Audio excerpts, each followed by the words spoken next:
Alrighty, friends and fiends, let's go ahead and get started with today's stream. So we are going to talk about some world building stuff. We're going to talk particularly about rivers is what we're talking about today.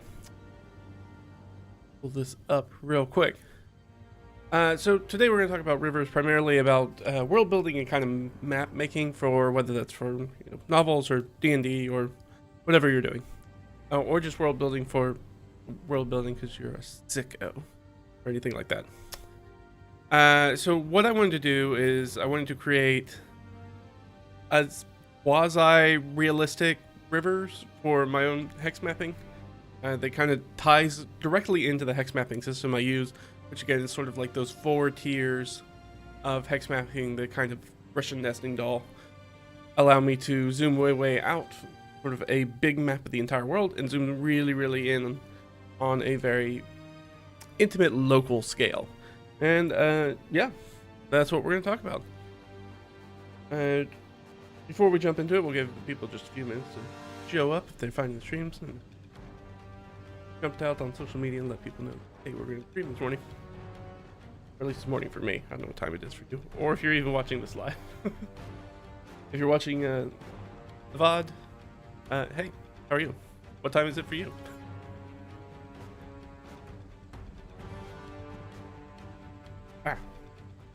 That is very hot still. We're gonna leave that be. So we played a little D&D yesterday. Ran some D&D. And we had a bit of a climactic fight. I guess I should say kind of anticlimactic. It wasn't a particularly difficult fight. They did not really get into the mix as I was expecting them to do. And I guess that makes sense. There's quite a few of them are ranged characters, so we really only have the one melee character, and he's the only one who really needed to deal with the terrain and other stuff that was going on. So it was alright. They had some, that guys had some cover, and that made it a little bit more interesting. But in the end, they ended up having a talk about halfway through the fight and decided to let the bad guys go on the condition that they are able to retain, or they were able to liberate the person they were holding hostage, which they agreed to. And they moved on from there. And I'm going to play some D&D tomorrow. I'll be playing as a character. Won't be running. So that'll be interesting. We're going to see. I think we have an undead assault that's coming up. I think that's pretty much what we're doing tomorrow. So we're going to try not to die. We're going to see if we can make a little bastion out of this old fortress. See if we can hold up somewhere against the tide of the undead that are walking up on the shores of the island. The undead slinking out of the sea. Drowned dead.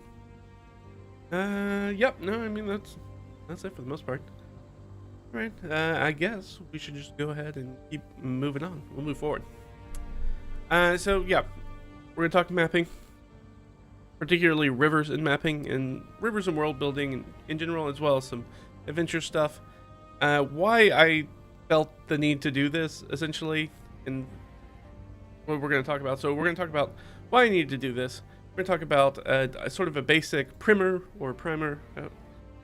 however you would say it, on rivers, which is more of like a fundamental geoscience thing, kind of a little science background. So get your pencils ready. We're going to be doing some schoolwork. And we're going to talk about the river classifications that I have and how they match to my hex scales and why that was important for me. We're going to talk about how to integrate those rivers into your world building so they become more than just a squiggle on a map. We're going to talk about how you can use rivers to elevate your D&D adventures or whatever system you're running, whether that's Daggerheart, OSE, whatever. And we're going to place rivers, and we're going to do sort of a practical example I'll show you guys. Placing these rivers and what these can kind of look like as far as the hex mapping is concerned. So that's our agenda for the day, if you will. And of course, if you guys have any questions, feel free to drop them in the chat and we'll discuss them. And we'll try not to bog down too much on this stuff, but it shouldn't be too deep, I think, for these topics. We're talking like real, like a middle school level science, so not too difficult. It's all going to be stuff presumably you guys have learned or are learning. I don't know what age you are. presumably you guys learned in school, and so we're just going to dredge up some of that old knowledge that's stuffed way back there in the memory banks and pull it to the forefront so we can use it for our D&D. That's going to be the plan.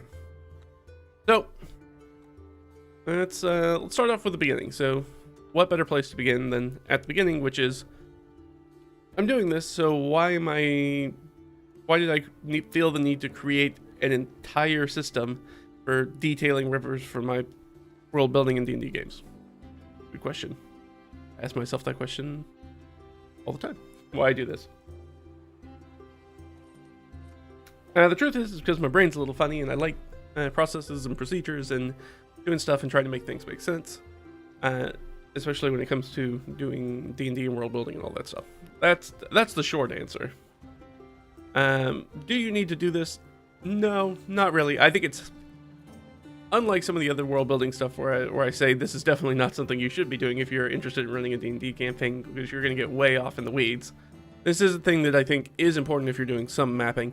A lot of this will be important. And will be useful for you in whether that's creating adventures or trying to detail aspects about your world building, because rivers, as it turns out, are, especially if you're doing historical and or fantasy world building, very, very, very important. And they determine a lot of things that are going on in your world. So, how did this all kind of come up for me? So I was preparing for our next hex mapping stream session, whatever you want to call them, and where we've been working on the Caliphate County map. We're getting ready to do the hex map key now that we've finished off the actual map, and now we're going to start keying all the locations or points of interest on that map. And as I was doing that and setting up that document and preparing that and looking at the map, I realized, oh, right, I haven't done the rivers for the map. I should do the rivers for the map. So I jumped into that and I tried using, I have some old rules for rivers, for placing rivers on the map that I used for that atlas. So my big, like, full, this is the world map that has the rivers on it. And as I got about halfway through with it, I really wasn't happy with the results I was getting out of it. And the more I thought about it, and the more I realized that I needed something slightly different. I needed both a different mechanic for making that map, as well as a more, at least for me, a more robust system as to sort of classification and how to know about what I'm actually putting on the map and how to interpret that. So that's where sort of this classifications idea for rivers came from. By classifications for rivers, we mean like different sizes of rivers and what those entail, what that can mean. So what I did is I sat down, started tooling around, and began altering that system, and I ended up coming up with something that I think is significantly better. So I realized that I didn't have a way to determine the scope of rivers on the map, like their size, how wide are they, how deep are they, can they be forded, can they be spanned with bridges, and what sort of watercraft can go up and down them, can navigate them, can any watercraft navigate them, things of that nature.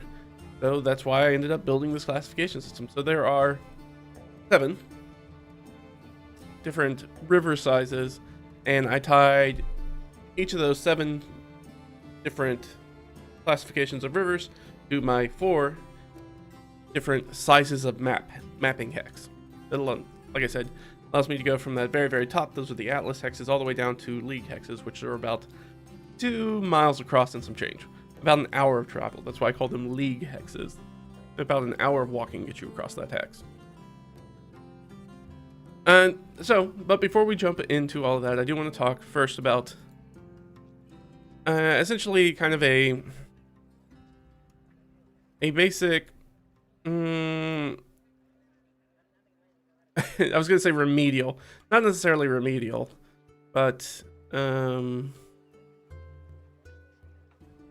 elementary. Yeah, sure, we'll do elementary. Very simplified, basic earth science primer about, hey, what's going on with rivers and the water cycle, etc., etc. You probably don't spend a lot of time thinking about the earth sciences. I, unfortunately, do. I nearly had the credits to minor in geology instead of English when I was at my university. So I've done more Earth science than probably most people. Luckily, unlike some other bits of Earth science, rivers are pretty easy. It's just the water cycle, and that begins with the ocean. And I think probably the easiest way to do this is I'm probably just gonna let me just pull up a little bit of the water cycle, and we can look at it very quickly. I think that that'll be an easier way to talk about it. Let me grab a good image for this. That is a very I'm looking at a very basic image. Yeah, no, that'll work. Let's no, I don't think that's all right. Go. There we go. So essentially it starts down here at the bottom, which in this case, in this image, is more of like a lake. But you can also, this would, in most cases of the water cycle, be like the ocean. The water runs all the way down to. So it gets we start in the ocean. There is evaporation. It gets hot. Water evaporates. It goes up and into the sky, or transpiration through trees and plants, but primarily through evaporation. It goes all the way up here. It condenses and turns into clouds. Clouds get moved by the wind. They will move into colder areas of the world, as well as move up. As they move up, they condense more and they get heavier. At one point, they reach a point in which they are. They reach the chemical point in which it no longer makes sense for them to be vapor, and that vapor condenses and transforms back into liquid water, and that's rain or snow, and then that falls. And primarily it's going to fall on a lot of times in mountains and highlands because they are further up in elevation, and that means that it's colder. Colder things condense more. They contract and condense, so that is why that happens primarily. At which point it gets up here, and all that water will sometimes turn into snowy peaks on mountains, but most of the time it's going to turn into surface water like this. You can see running off right here down the mountains. You can see them down here, and then we'll get down. Once it gets down off the highlands into the lowlands, it becomes these nice big wide rivers. That's everything that doesn't soak straight into the ground. So really this only happens when there's an abundance of water, which is why you have things like seasonal floodings, or you have rivers that sometimes are there's only actually water in the river basin or in the ravine during specific times of the year, usually during the spring, because that's when the thaw happens in the mountains as the temperatures start to rise, as we tip over into spring, and then snow starts to melt and it comes up. Yeah, I mean that's the basics of the water cycle. So rivers are a big part of that, but they are basically, as you can tell, kind of from the image, they basically start in the uplands, whether those highlands of mountains or foothills or wherever, and generally flow out most of the time to the ocean. Sometimes they get stopped in a lake or a basin in which there is no, they can't make it all the way to the ocean. And usually that's where you get things like inland seas or salt lakes, because the rivers will pick up sediment as they come out of the mountains, and it doesn't have any place to deposit that, so it goes all the way down to the lake or the sea, inland sea, and once it reaches there, there's no place for that to go. So that's why they have really high salinity, so they're very salty, which means that a lot of things don't live in it because it's really salty water. Yep. So that's kind of the very basics as far as geoscience wise when we're thinking about rivers. So all you really need to know is they kind of start in the highlands and they usually end up on the ocean most of the time. So when you keep mapping, when you're doing your mapping, that's probably the biggest thing to keep in mind. There are a few other sort of top tips or rules of thumb to keep in mind when you're also doing mapping. Water travels downhill. It likes to go to the lowest spot it can reach, which is usually the sea. And it only ever goes up if it can't go anywhere else, and it fills that area until it can continue flowing.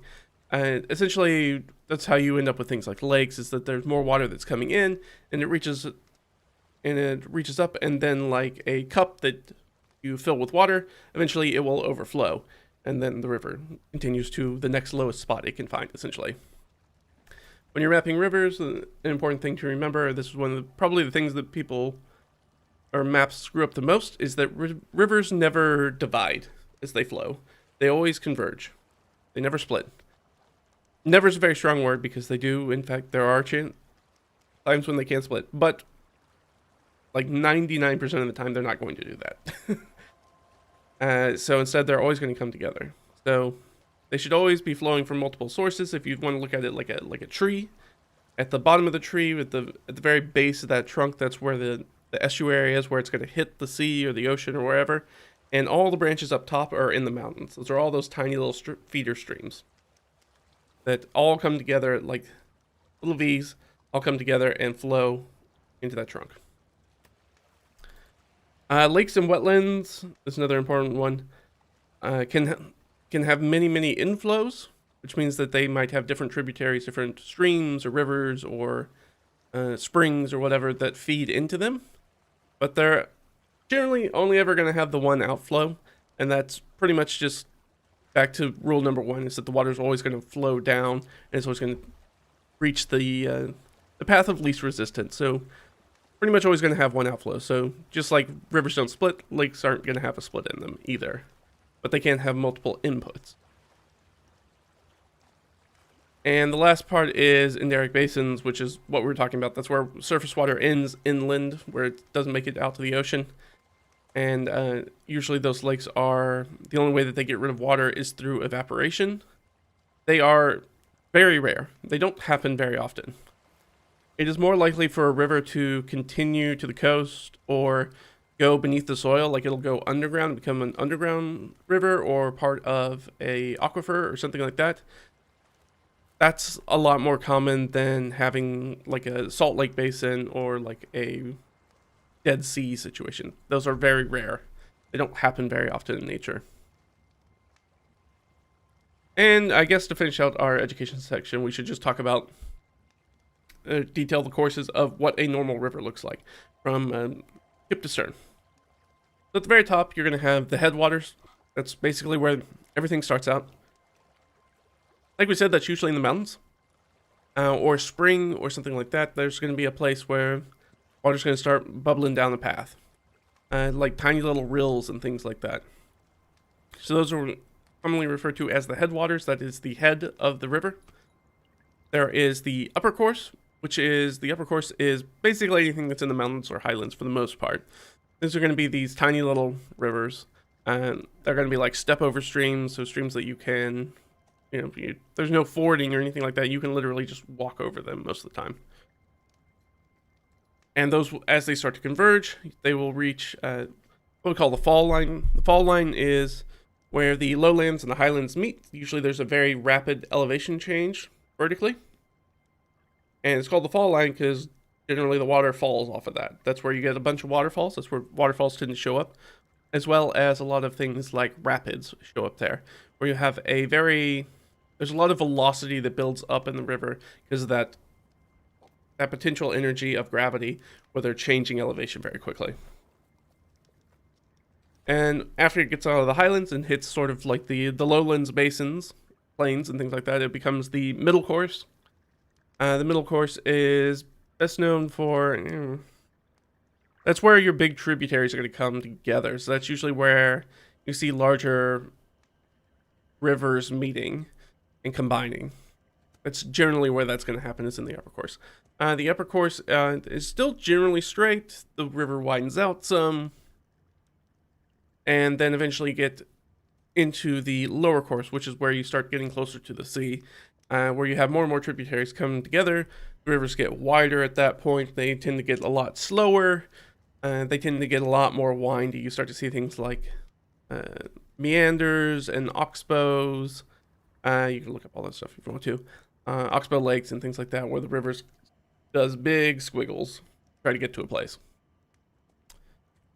After the lower course, you're going to hit the estuary, which is the spot where the river meets the sea in the outflow of it. And then the end of course, the end of the river would be the sea. So you have the estuary, the place where that meets, and then that water gets that turgid water pushes out into the sea. The fresh water hits it. And that's the end of your river.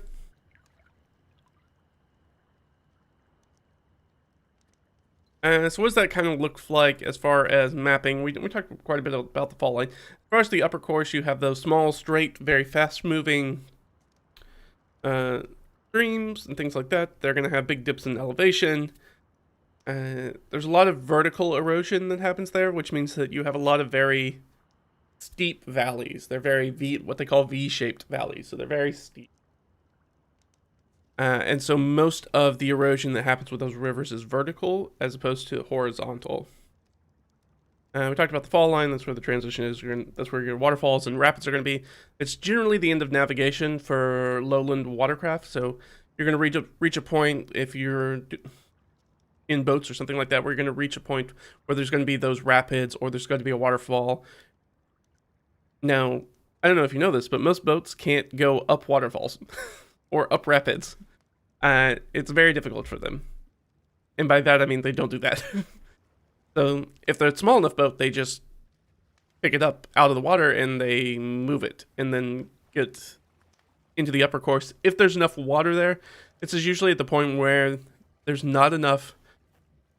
Your river is not going to be deep enough for the watercraft to actually be able to sail in it or row in it or move around. Just going to scrape across the bottom. You hit that middle course. You start to begin a little bit of curving, and that curving lets you know that we have moved from a place where we have that very strong vertical erosion. We're having more horizontal erosion, so the things are getting wider. You're starting to see more like U shapes of things, U-shaped valleys, much more broad. There is another transition like the fall line between the middle course and the lower course, but it's nowhere near as distinct as like the fall line. The fall line is a very easy thing. You can go find maps and they will tell you where the fall line of rivers are. As far as the transition between the middle course and the lower course, it's very, very indistinct. Oftentimes there's some sort of wetlands that happen there. There might be canyons or gorges. We talked about major tributary confluences where rivers come together, larger rivers come together. Or any place where you see the meander when things start to get really squiggly, you'd be like, okay, we're moving from the middle course, which kind of has a more snaky kind of vibe to it, into just the full lower course where everything gets really squiggly. When you're mapping it, you can just kind of eyeball it. It's essentially if you take what is the middle course and the lower course, so anything that's basically in the lowlands on your map, and you know that there's a river between the ocean and the highlands, if you basically just cut that in half, that's pretty close to where they generally happen. They're generally about 50-50, not always. It's no exact science. Each river is very different in that regard. But if you just need to eyeball it, then you can just kind of cut them in half and be like, well, this bottom part is where the meanders and stuff start. Anything that we talked, lower course, same thing. So large, slow, gets very wide. Water starts moving very slowly. There's a lot of it. It's very windy with those curling meanders and oxbows. At this point, you also get braided channels. Braided channels are basically, you can just look up an image of braided channels. How about that? I can pull up an image of channels.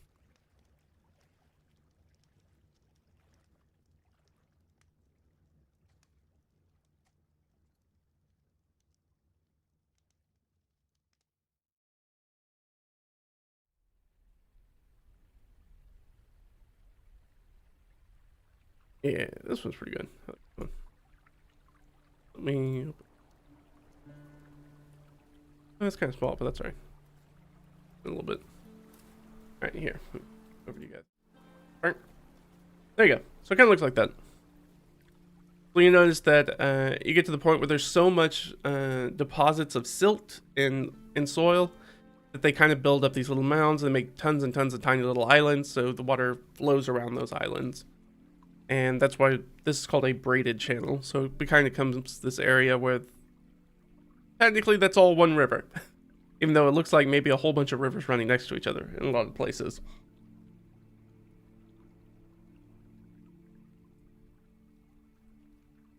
This gets very close to what we consider like the floodplains, which is the place where the rivers tend to flood. Seasonally flooding, which is really important for agriculture, especially in the days before straight up irrigation. You know what? I can leave that up. You guys don't have to just stare at my face. You can at least look at that. That's most of that. The estuaries. The estuaries are very different because estuaries have what they call brackish water. They form brackish water ecosystems, which is where the salt water and fresh water mix, so it's not as salty. And there are very specific things that grow there and animals that live in that sort of area. Also where you'll see the types of fish that can be in both fresh and salt water tend to show up in those areas. The D&D adventure Ghosts of Salt Marsh is one of these areas. It's a brackish water area, a salt marsh, as the name suggests. And the very large rivers in this estuary where that river meets the sea will create deltas. Deltas is basically like the braided channel we see there with a bunch of those islands. Now imagine a very large island. That's a river delta. So all that silt gets deposited, it makes a big island, and that becomes a delta. And there are cities and townships that are built on that kind of stuff. They're built on deltas in the middle of the river. It's a really nice place to be. Islands are very defensible. Very safe place to be, and really good place for a port, obviously, because you're going to have a lot of sea traffic and river traffic that are going to meet there. So it's nice to have like a port there that can handle both of those. And that's pretty much everything I wanted to talk about as far as, hopefully you guys don't have any questions. If you guys have any questions, make sure to throw those in. But it's pretty simple as far as like the earth science and river classification stuff. The parts of a river and all that stuff's pretty intuitive. At least I find it to be very intuitive.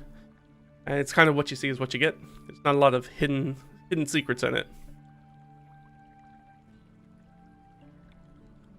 So I think, I think we've put it off long enough. I think we should probably go ahead and go into the river classifications. And we can do that. Let me...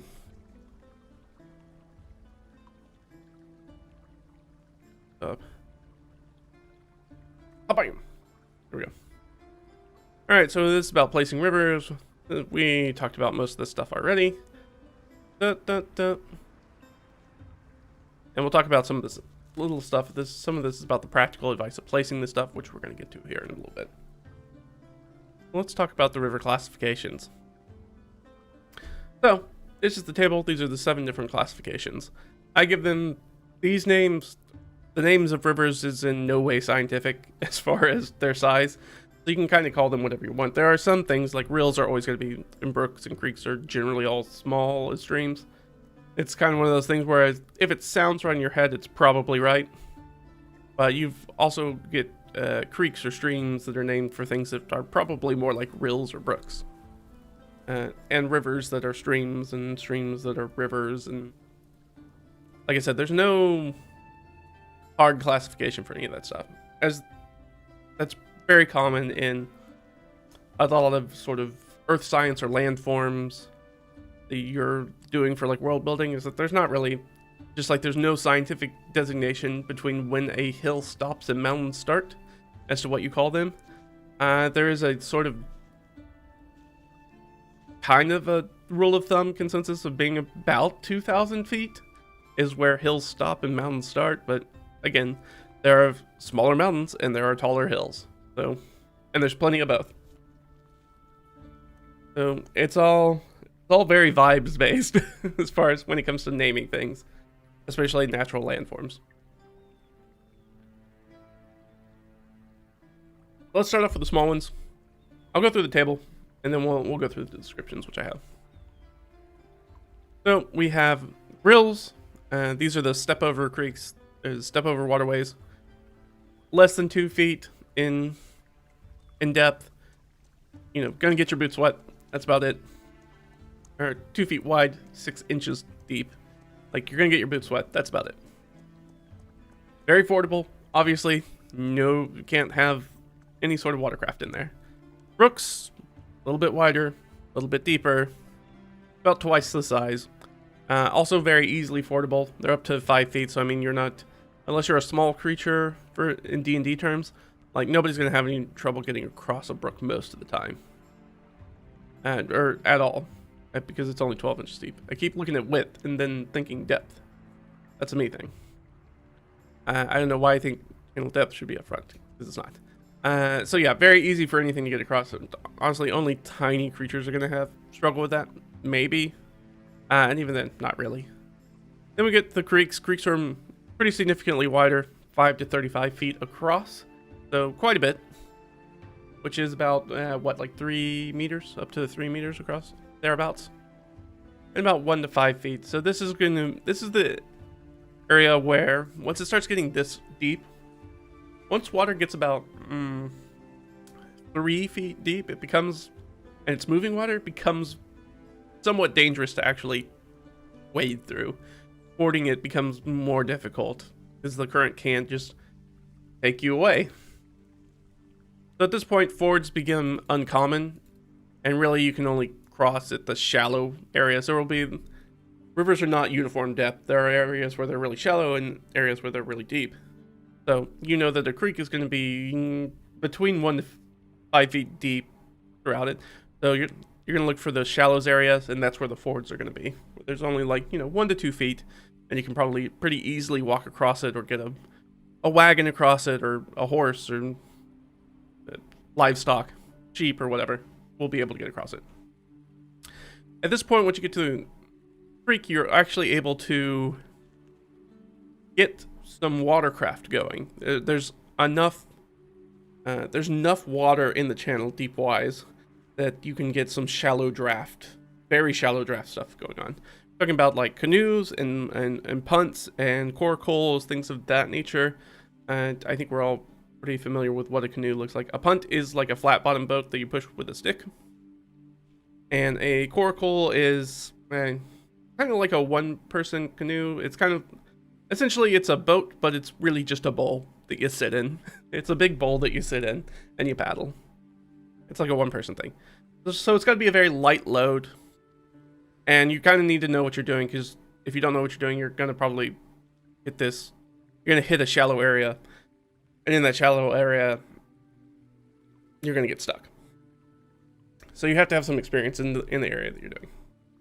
After that, you get down to the streams. Streams are right in the middle of our classification system. 35 to about 100 feet wide, 5 to 10 feet deep. Very easy depth-wise. So pretty much you're at the point where fords are exceptionally rare. You're not going to see them very often. And you're getting to a point where the spans are large enough, the channel is wide enough, that bridges are going to be pretty common. That's going to be the most common way to get across at this point, will be bridges. And you have enough water in here that you can get some small boats and rafts and things like that will start to float on there. So some larger size things. We're talking small boats, like keel boats and things like that, where you can get boats that can have people, like a crew of people, like a dozen people on them. Like, you can get some larger size stuff on there. After that, we go up to rivers, 100 to about 330 feet wide, 10 to 20 feet deep. Bridges, at this point, it's become so wide that bridges are really uncommon and really expensive to maintain, and really difficult. So it's more common that any crossing that you're going to find is going to be actually a ferry that goes across it. This would be where things like the Brandywine from the Lord of the Rings would fall into this river area, where they have the ferry that they're going across. They have a cable ferry there. Right? It's a cable ferry? I think it's a cable ferry in the movie. I'm trying to remember. I think it's a cable ferry. So ferries are more common. At this point, you can get some large boats and small barges. If you're not familiar with barges, barges are just like big flat bottom boats. They're wide. They're mainly meant for river transport. You can look them up if you want. The most common thing you might find is like trash barges is what comes to my mind in at least in the U.S. world. It's like a trash barge. They're wide. They're slow. They're meant to only go on rivers. And then I have grand rivers. This is when we're talking about. These are very significantly sized rivers at this point. Up to 1,600 feet wide. So very significant. Up to, 20 to 50 feet deep. Bridges are very rare at this point. They're only going to show up like outside of like major cities probably. Things like that. Even ferries are starting to get uncommon because there's enough volume that it becomes kind of difficult to get across. So ferries start to become uncommon. So you're gonna need to go to specific places. The crossings start to become uncommon enough that people will know them by name. And at this point, you can get large barges, and at this point, you have river ships. So if we were throwing it in a anachronistic D&D thing, this would be like a steamboat paddler, like a Mark Twain kind of steamship paddle boat would fall into this. That's what we're talking about, like river ships. They're going to be quite large.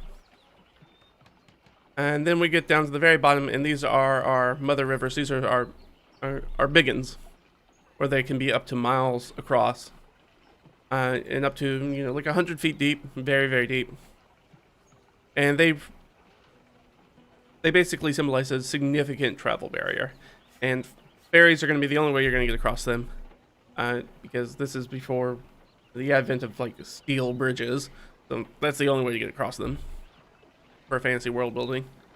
And ferries are even then very very rare, and you're going to have to wait on them because they might have to go miles to get across. So it could be hours that you're waiting for a ferry to come back and be able to cross the river. At this point, the river is large enough and deep enough that you can have full seafaring ships that are on there.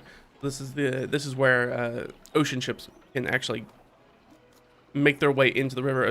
Presumably, unless there's a large delta or something that blocks their access, they're actually able to get into the channel, and they can actually move inland. Well, you'll start to see places like what's a good example? London, obviously, on the Thames, where you can actually have ocean-going ships that can make it up the channel. As well as, I guess the one that jumps in my mind is like Portland, Oregon. Portland, as its name suggests, is a port city, but it is also on a river, and not on the coast. So it is an interior city, much like London, where it's like, well, big ships can make their way in. We talked about the parts of the river. Let's see if there's anything down here in these things that I didn't talk about already. Alright, so rills are quick, shallow waterways, most typical of the uplands, less than 2 feet wide, 4 inches deep. They are step-over waterways, again, not really a ford. They provide no barrier to land traffic, but they are far too shallow for any form of watercraft navigation. That said, their shallow depth makes them easy to walk up and down stream on foot. So you can't use a watercraft to go up and down them, but you can also just walk up and down them. Some rills are seasonal, leaving only a ravine at certain times of year, because they don't have a large volume of water. So they are dependent on that seasonal melt, generally from snow.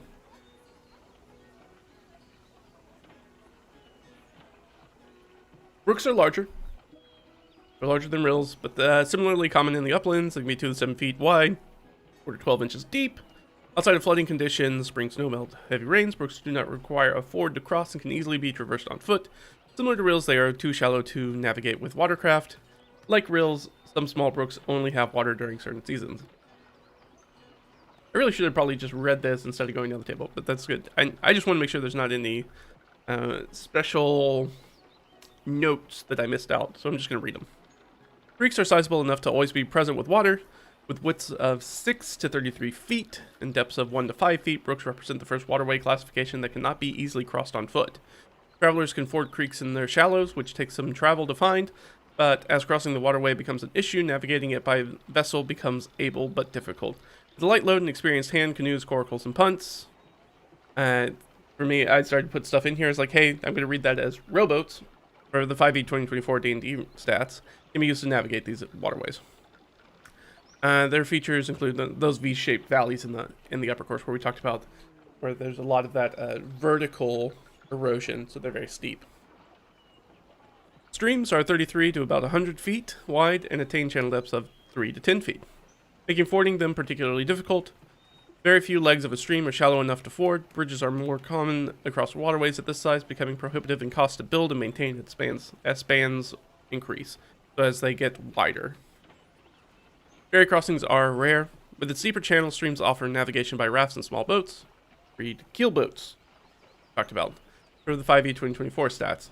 You're trying to figure out how to make this work with D&D. Again, features those V-shaped valleys in the upper course. Rivers are 100 to 330 feet wide with channel depths of 10 to 20 feet. Bridges and ferry crossings are both common means of traversing rivers. At these channel dimensions, fording the river is no longer feasible by foot or horseback. Bridges and ferry crossing are both common. Small two-path horse-drawn barges and large boats, read longship for the 5e 2024 rules, commonly navigate waterways of this size. Grand rivers. They're fewer in frequency but massive in size.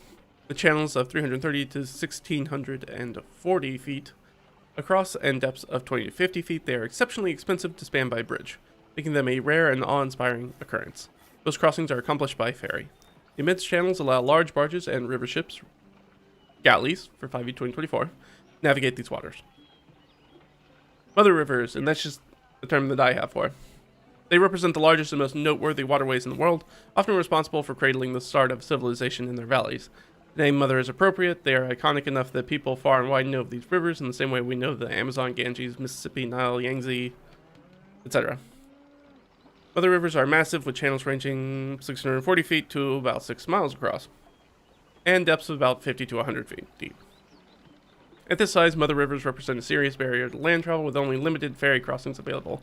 However, the wide and deep channel allows river navigation by seafaring ships to access inland locations. Thing is that I don't think I have anything down here because I don't think... do they have anything? Yeah, there's a sailing ship, right? Am I crazy? There's a sailing ship for 5e. That I should put in here, I believe.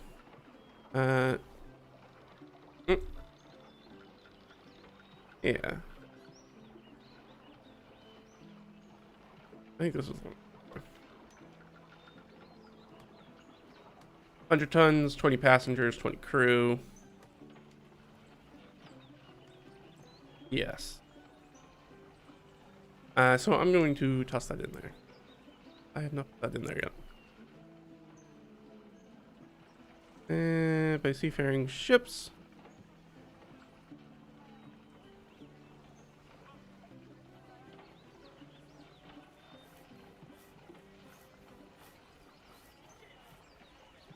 Or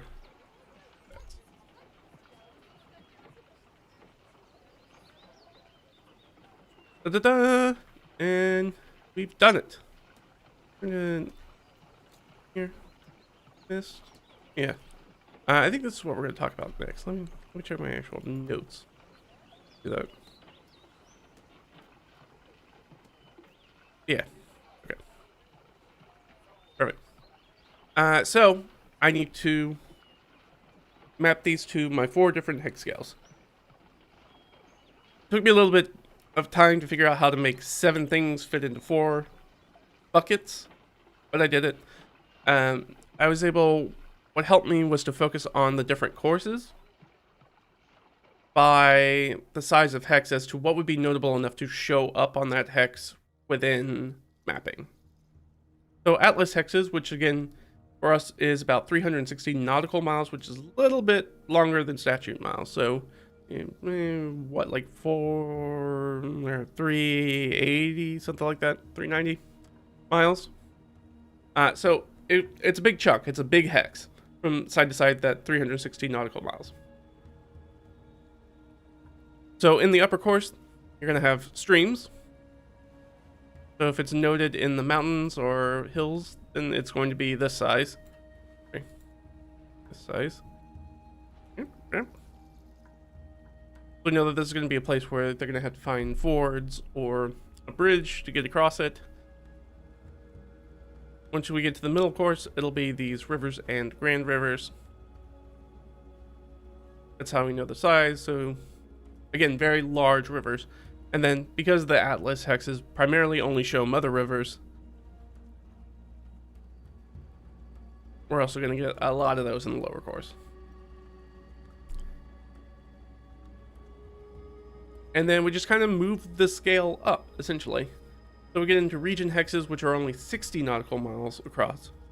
So you're looking at creeks and streams and rivers, and they get all the way down there to, I believe, Grand River. Yeah, the lower course. So it becomes that. Yeah. Now, mother rivers will still show up there, but that's because you're inheriting that from the larger hex. If some of this is hard to visualize, don't worry about it. We're going to do that practical mapping example, and you'll be able to see a little bit more about what I'm talking about. So if this goes a little woo, just hang in there. We're going to do it. It'll be fine. Then we're going to move up just a little bit further. Go from brooks to rivers. Ba-da-ba-ba. And that is for our county hexes. So our county hexes, which is the scale that I was working on for the Caliphate map, are 10 nautical miles across, side to side. So they're still pretty sizable hexes.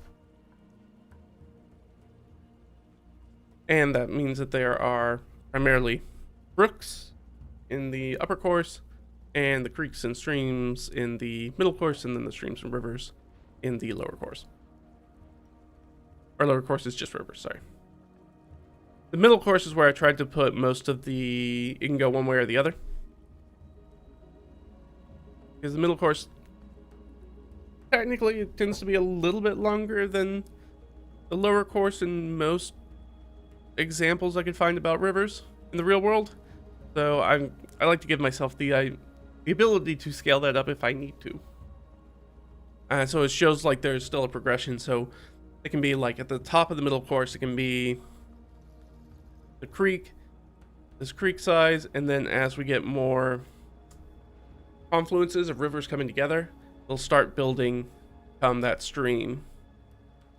They'll start to get, screw that up, start to get wider and deeper. And then it'll get into the lower course, and then it becomes wider and deeper still. Just to kind of help show a general progression through those. And then we get all the way down to the league hexes. So the league hexes are 2 nautical miles from side to side and across in a hex, and represent essentially an hour of walking around. You can cover one of these hexes in about an hour of walking, which is why I call them league hexes. And in that, we're going to have these first 4. So rills. So if I have a mountain that's only showing up in a league hex, like that's the scale that the mountain is, then if there's a waterway in there, it's going to be a rill. We're going to have these brooks and creeks that are these very small, very shallow waterways in that middle course, and then at the stream at the very bottom, we're going to know, and we're going to know that those fords are rare. Small boats or rafts are on them, but they're also not super deep, but still fordable potentially at some places, which means that they represent a reasonably difficult barrier for somebody, let's say like adventurers who are maybe like out in the middle of a wilderness of an area they don't know. So unlikely that there's going to be bridges, but they will be able to cross these things, but they are going to probably need to find a ford or use some fancy magic. Or if they happen to have a watercraft with them. If they're spending a lot of time in or around the rivers, they'll probably have watercrafts. If you're doing more of a Lewis and Clark style expedition, adventure, then they're probably going to have that keelboat with them. And so they'll spend most of their time here. And if they need to go up the river at some point, they'll probably have some like punts or some canoes with them that they'll drop off from the keelboat and hop into those and go up. And then they'll reach, if they get, you know, up into the highlands and the uplands area, they're not going to be able to use those boats at all. They're going to have to get out and hoof it.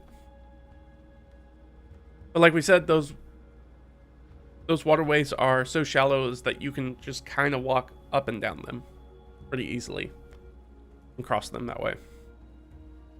But yeah, I mean, that's essentially the system.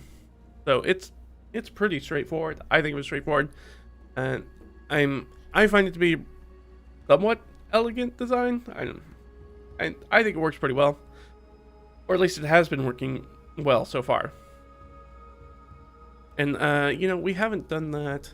I could show you guys the actual map. We'll do that, and then let me show you the Caliphate map now that I've put the rivers on it. So let me do that. I'm gonna throw you guys over here because I can find that file real quick. I already got this one up. I'm gonna up our thing, pull up our little mapping program. It's a web app. It's called HexTML. HEXTML .playest, not playtest, playest. So playtest without the middle T. .net. And what I like about it is that it's a web app, so it runs right in your browser. But it allows you to do local save files for your maps. I find very useful. It means I'll always have them, and I can always just work on them on whatever computer I'm at. If I'm somewhere else, you know, visiting family or something, I can work on them if I have free time, which is nice. Let me get over to my campaign.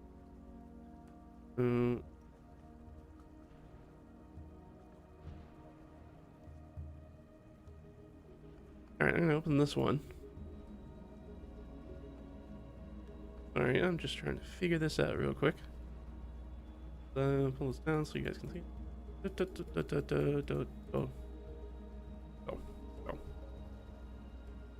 And let me pull. I'm gonna pull up. I think this old version of the map doesn't have the rivers on that, so that way you can see the difference from an image. I think old image I green capped. Double check.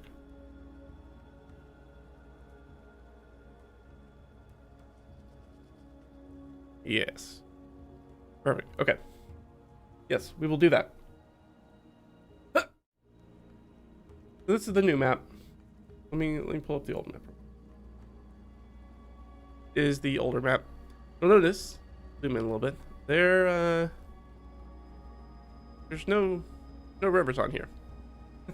I haven't not done the rivers on this one. This is the old one. In fact, there's a lot, like all the points of interest aren't on here for the most part. That's how old this map is. Screenshot map is. Before I started filling those in. Except for the large ones I already knew, because that's from larger scales of mapping. That's what it used to look like, and now it'll look like this. Now I'll also zoom in. Let me. There we go. So you'll notice. Zoom in a little bit. I'm just scaling. Hey, there are rivers on this one.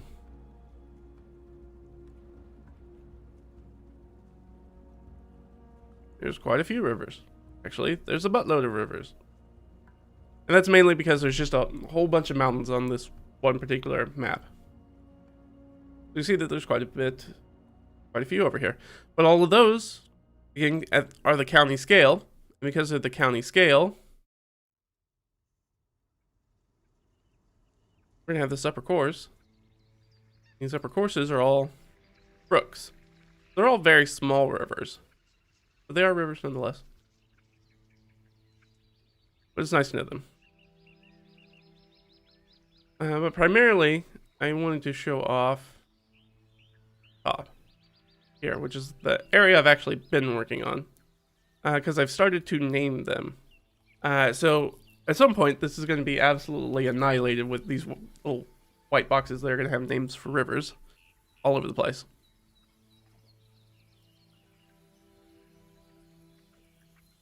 But as part of the testing, I did that. But we can turn those off.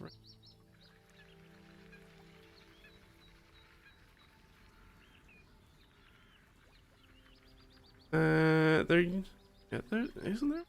There it is. So if we want to look at it, just we only have a few up here, but they do have names. Ta-da! We've got the Elder Brook, the Airflower, Tinkmire Creek, Suncatch Brook, the Lazachim River, and Mistline Creek. That's as far as I've gotten thus far. Naming them. Do you need to name all these rivers? Absolutely not. That will be... You don't need to do that for sure. You really only need to name them if you're a river, if it's going to be particularly important to your adventure for some reason. Otherwise, they probably aren't going to care. Your players aren't going to care what the name of the river is. Or creek, or brook, or rill, or whatever. I'm naming them because I like to do that, and I think it's fun. And it gives me a good idea about like how NPCs can refer to things in the world and transmit information. So I guess it is kind of important to gameplay in that way. But it's more to try to make it a little bit more immersive. But it's definitely not something that you, by any means, have to do. I think that as far as the river classifications, yeah, I guess let's talk about that next. So we talked about rivers being very important,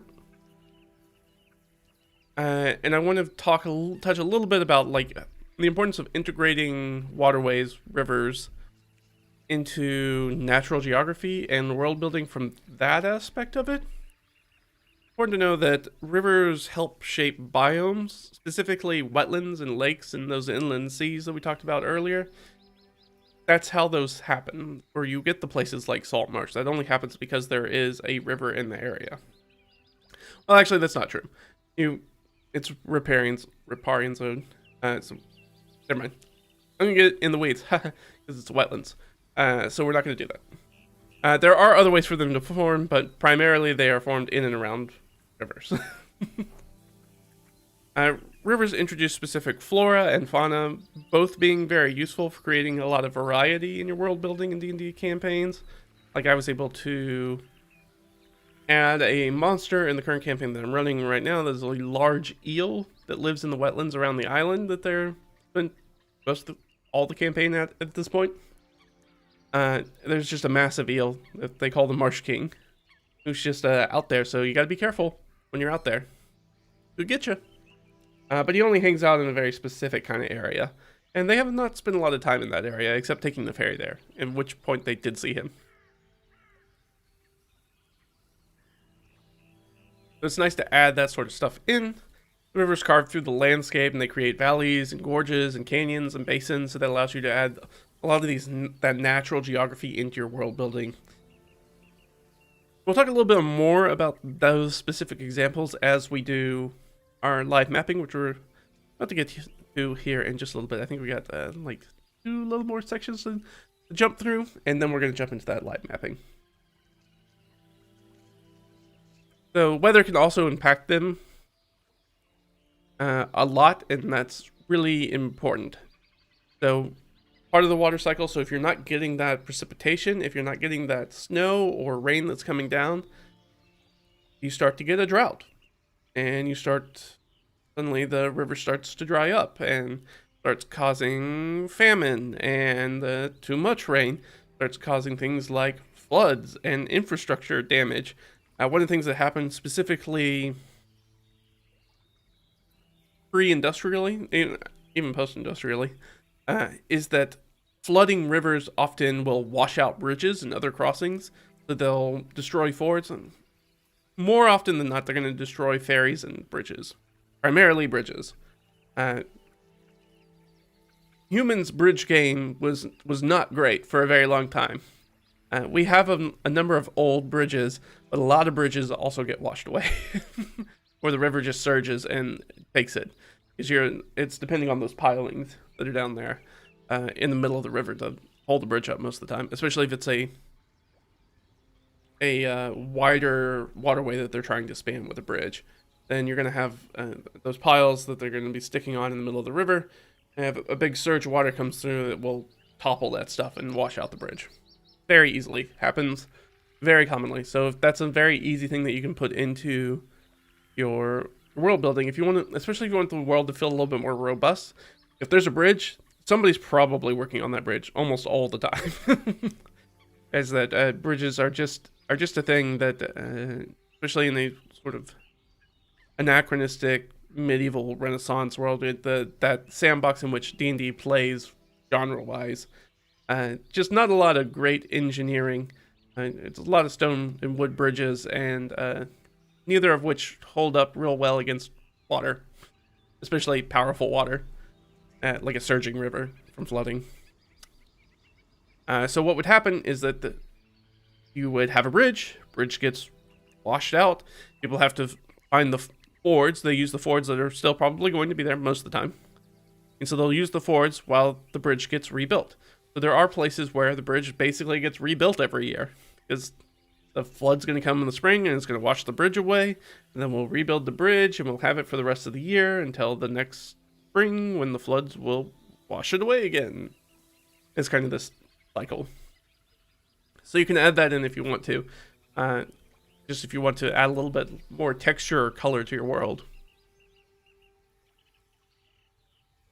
And because droughts and floods are usually seasonal, using rivers in your world building helps make the weather and calendar downtime a more natural and actually important inclusion in your game. Again, when things like bridges get washed out or ferries get washed away, suddenly getting across a river becomes a much larger hurdle than it would otherwise be. Or if it's something like a ferry and you guys are in a big drought, there's not enough water in the channel to actually get across it.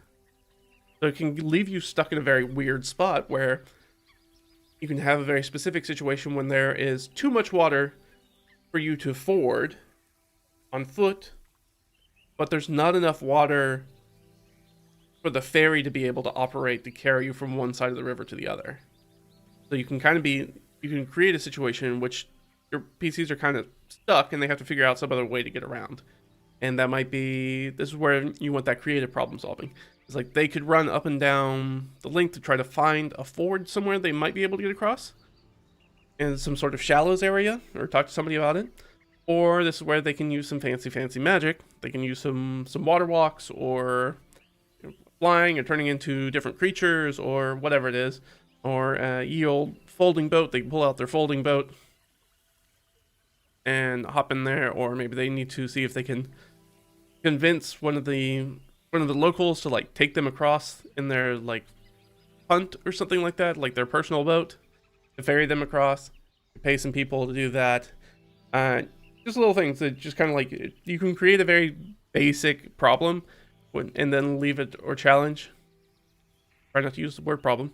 A very simple obstacle, and then have the players figure out how they're going to deal with something that seems like such a mundane thing that they can deal with, but they can also deal with it with a very magical way or a very basic way that they can just get across it. Whichever way they want to. Does not matter. The important thing is that they do it.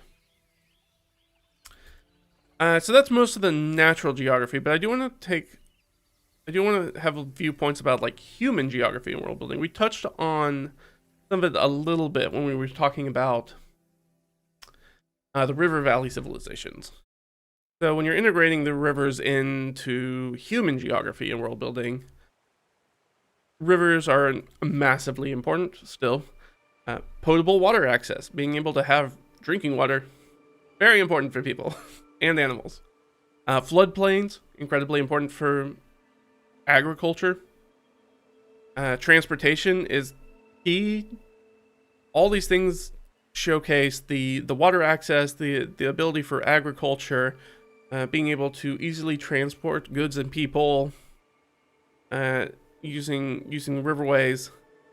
All those things are key to where settlements and civilizations start to spring up, as far as humanoids are concerned.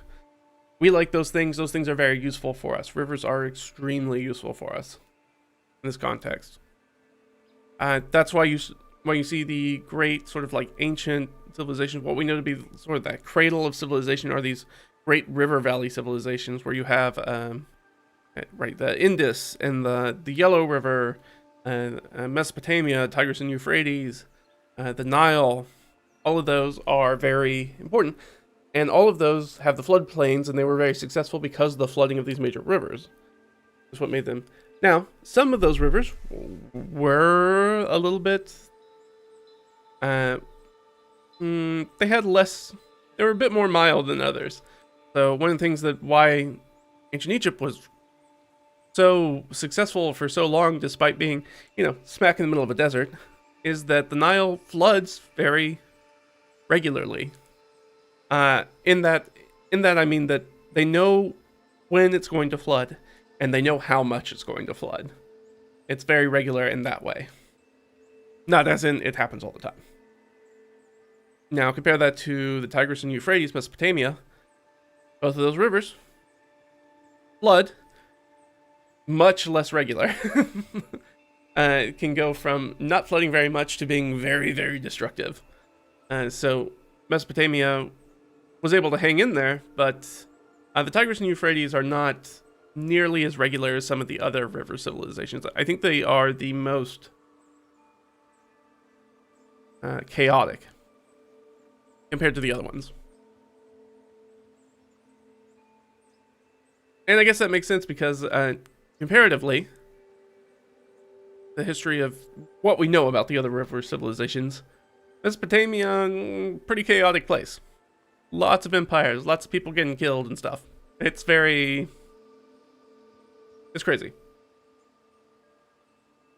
Hey, Gabby, how are you? I'm doing well. Egypt rivers are nice and sweet, but yes. Yeah. The Nile is a very gentle river, comparatively. So, very, very important in the human geography and world building for doing that sort of D&D stuff. Or whatever you're world building for. It might be writing a book, I don't know. This will be useful for you either way. And because of the water aspect, we kind of needed to drink water. It's good for us. The rivers represent this necessity of life. And so you see them very, very heavily symbolic in mysticism and religion. So it's very important for those world building aspects as well. They're often deified as like river gods and spirits, and there's a lot of myths and fables about them.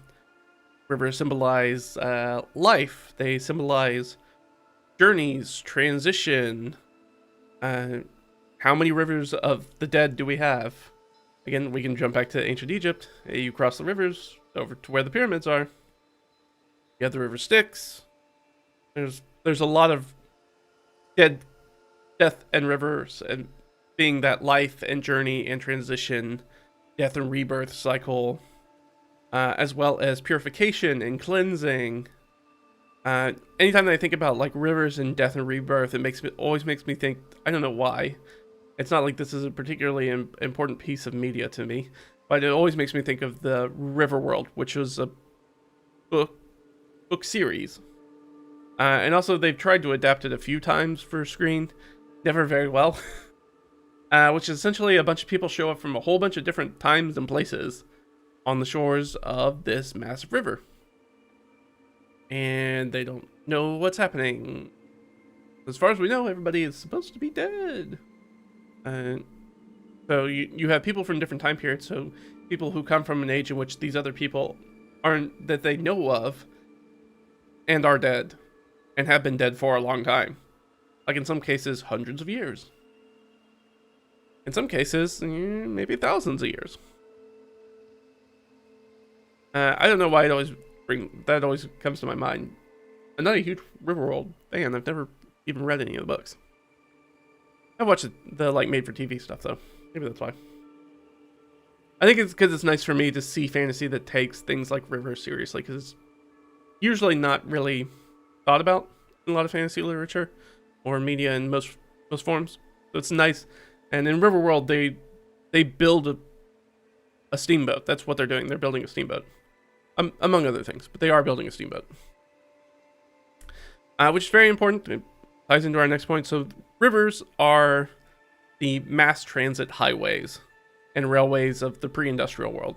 So if you're doing fantasy, or even if you're just doing a more historical thing, rivers are going to be very, very important because it allows you to move goods and people in mass very efficiently and very cheaply. Cheaply and less tiring than walking or using animals and doing that sort of stuff.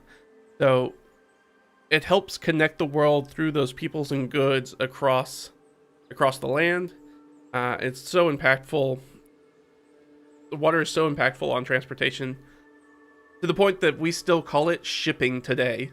Whenever you get something delivered, it's still called shipping, even though it might not be on a ship at any point. We still call it shipping. I'm bad at world building despite what my table says. Oh. Well, I think your table probably has it right. I always think I'm bad at world building too. It doesn't help that my table is my mom, dad, sister, and sister's wife. They feel obligated to tell you your world building is good. I think your world building is probably fine. I don't think that it's probably bad. Most dungeon masters or game masters world building is generally not bad. If you care about it, then you're probably doing a good job about it. The consolidation of power, the control of the weather, the control of the land, the control of people, that is often what water represents, rivers represent. So it's this consolidation of power, because if you control the water, you control the way that people and goods are able to move. It allows you to move places very quickly. It allows you to, because of agriculture and things like that, control the land. If you're controlling the water and the land and people's food, suddenly you're controlling people. So it's very, very common for... I mean, I bet we could find a capital city that's not on a river. I'm sure we could. I just don't know of one off the top of my head that's not on a river. But I'm sure if I spent some time, we could find one. But that should tell you something, is that most are on a river. So... And if they're not the center of state, rivers, if they're not the center of whatever the kingdom or whatever it is, then they are going to be used as clear and distinct natural boundaries and barriers. They're going to be the borders of the kingdom, or whatever kind of state it is. So much that they're often like the site where a lot of treaties are signed on the banks of rivers in history, because right, it's a very natural border. It's makes sense that people would meet at that place to sign treaties. So you can make those treaties very, very important in your world building. You need a treaty from an old war, you're just like, well, they signed it on the banks of such and such river. You guys can go there, and maybe that's an important place. Maybe pull up an adventure, or maybe they need to go there to find something about things that happened back then, or etc. Things that way.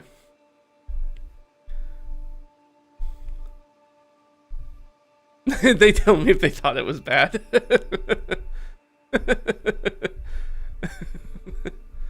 Controlling the river, that's the easiest way out of the valley would be L45. Yeah, absolutely it is.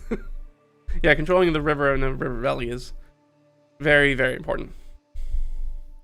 It's either river, oasis, lake, or ocean, or shores where cities operate to this day. Yeah, very much. Like I said, it's still the way that we ship most goods, because it's very efficient. We can move a lot of stuff. It's not the fastest way to move things, but it's the most efficient way to move things, because we can do such a larger volume than doing things like on rail or in trucks or in planes.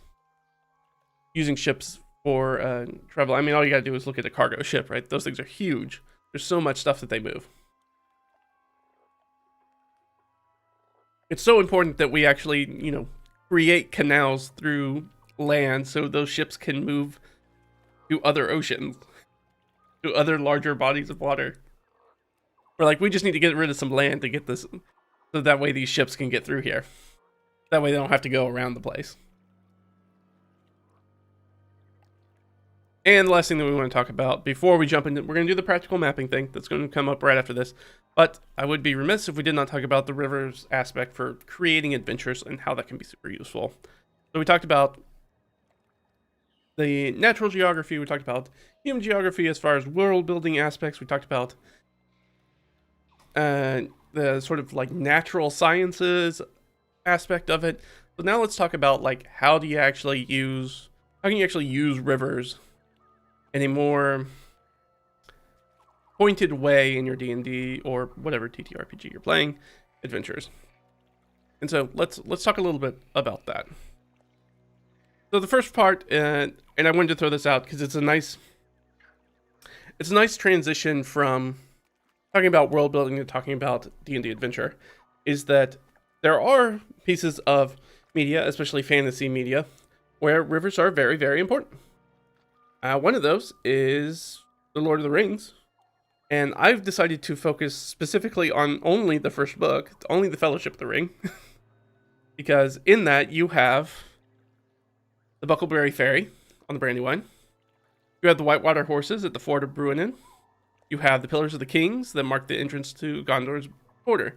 Those are 3 rivers in one book that all play very important parts in that book. One of them is there's an action scene. Second one, hey, there's another action scene. And the third one is the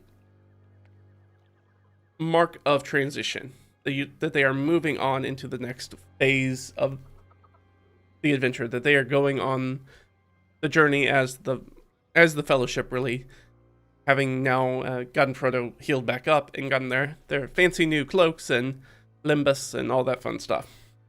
And now they have settled in and they have decided to do what needs to be done. And we've picked up Legolas and Gimli and we're ready to go.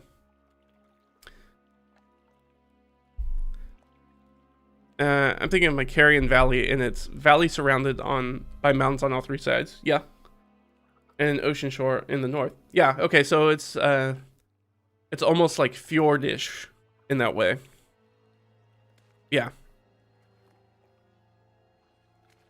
Yeah, very, very easy way to fortify, because you really only have like one way that invaders could come in. People are probably not going to find their way over the mountain ranges to get into your river valley, into this Carrion Valley. So it has to be done by coming through the ocean. So that makes it's a very small point that you have to defend to keep the whole place safe. But yeah, so you can see, I mean, it's hard not to refer to what, a lot of people would call the master or grandfather of high fantasy as we know it. And be like, look, even in the first book, we have a ferry and a ford in it. It's 2 of the 3 ways to cross the river.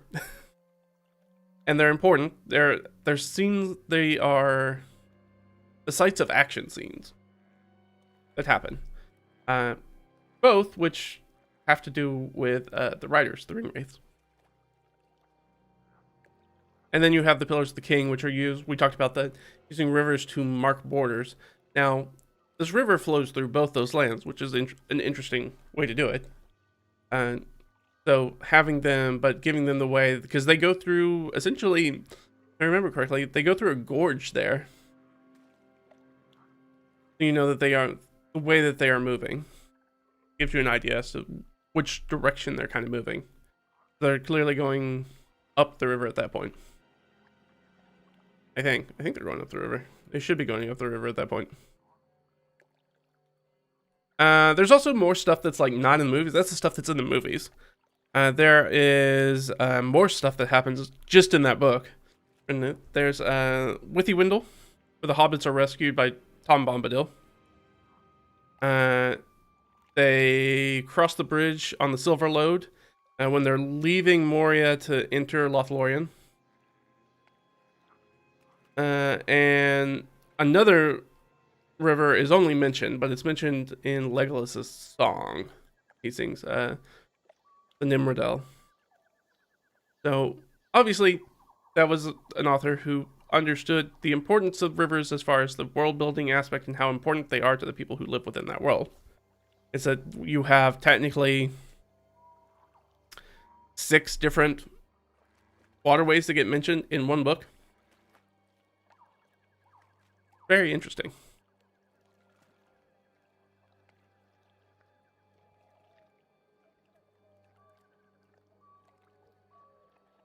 It's called the Carrion Valley. It's bloody because a lot of carrion birds live there. Yeah. Okay, that makes sense.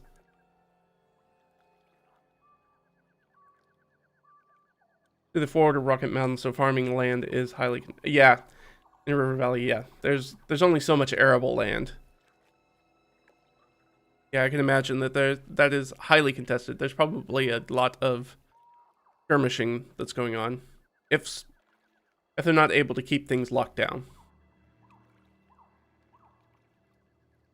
As far as our D&D adventures are concerned, rivers, like I said, present an obstacle. That's a very easy way to present something for your adventure. Then we talked about being able, just getting across a river sometimes can be an entire encounter.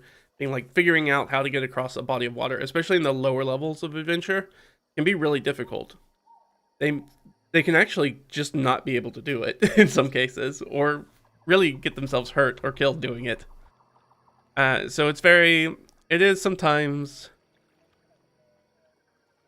D&D, especially with 5e 2024, which is very kind of superhero fantasy.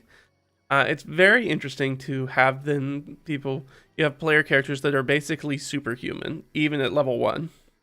And then be like, yeah, but you can't kill a river, so what are you going to do about it?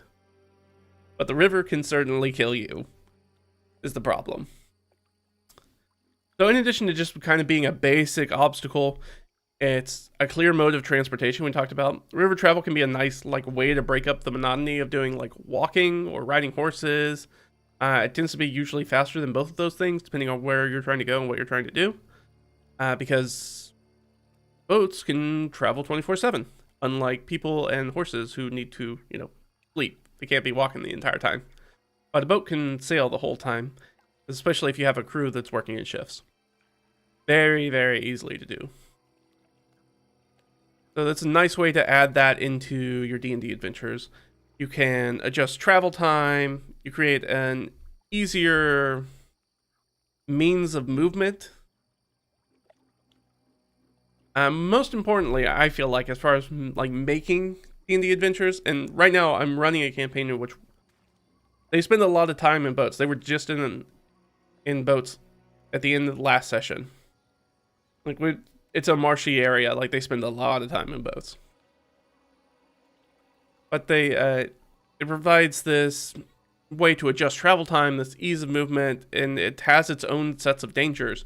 You have the natural things that we talked about, like those waterfalls and rapids, and log jams and things like that, where there's just a bunch of stuff, detritus that's in, flotsam that's just in the water that you're gonna have to deal with. There's sort of the artificial aspects, and by that we mean humanoid or man-made, where you have raiders and dams and other watercraft that are on there that you can try to avoid, getting into a collision with, or being pushed up on a sandbar or something like that.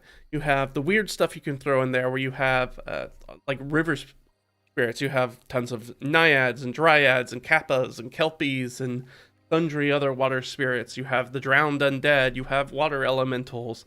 You have all this stuff that you can pull in very easily, as all these different things that you can throw at your players' characters when they are on or around water in general, but specifically in a river. And depending if you want to do more of that kind of play, you can just give your players a boat. You can give them like a keel boat's a good example. You want to use D&D stats. and give them that and be like, this is kind of your mobile bastion, base or bastion for like moving around and doing different things, especially if you want to run a more like hex crawly exploration based kind of adventure or campaign. You do that stuff and it gives you the opportunity that they can always have their base with them, which means that they can carry stuff with them. They can have like workshops and stuff. They can do downtime on it, but always allows them feel like they're always on the adventure still. Like they never feel like, oh, and then we go back to town and hang out for 2 months. It's like, no, you guys are still moving.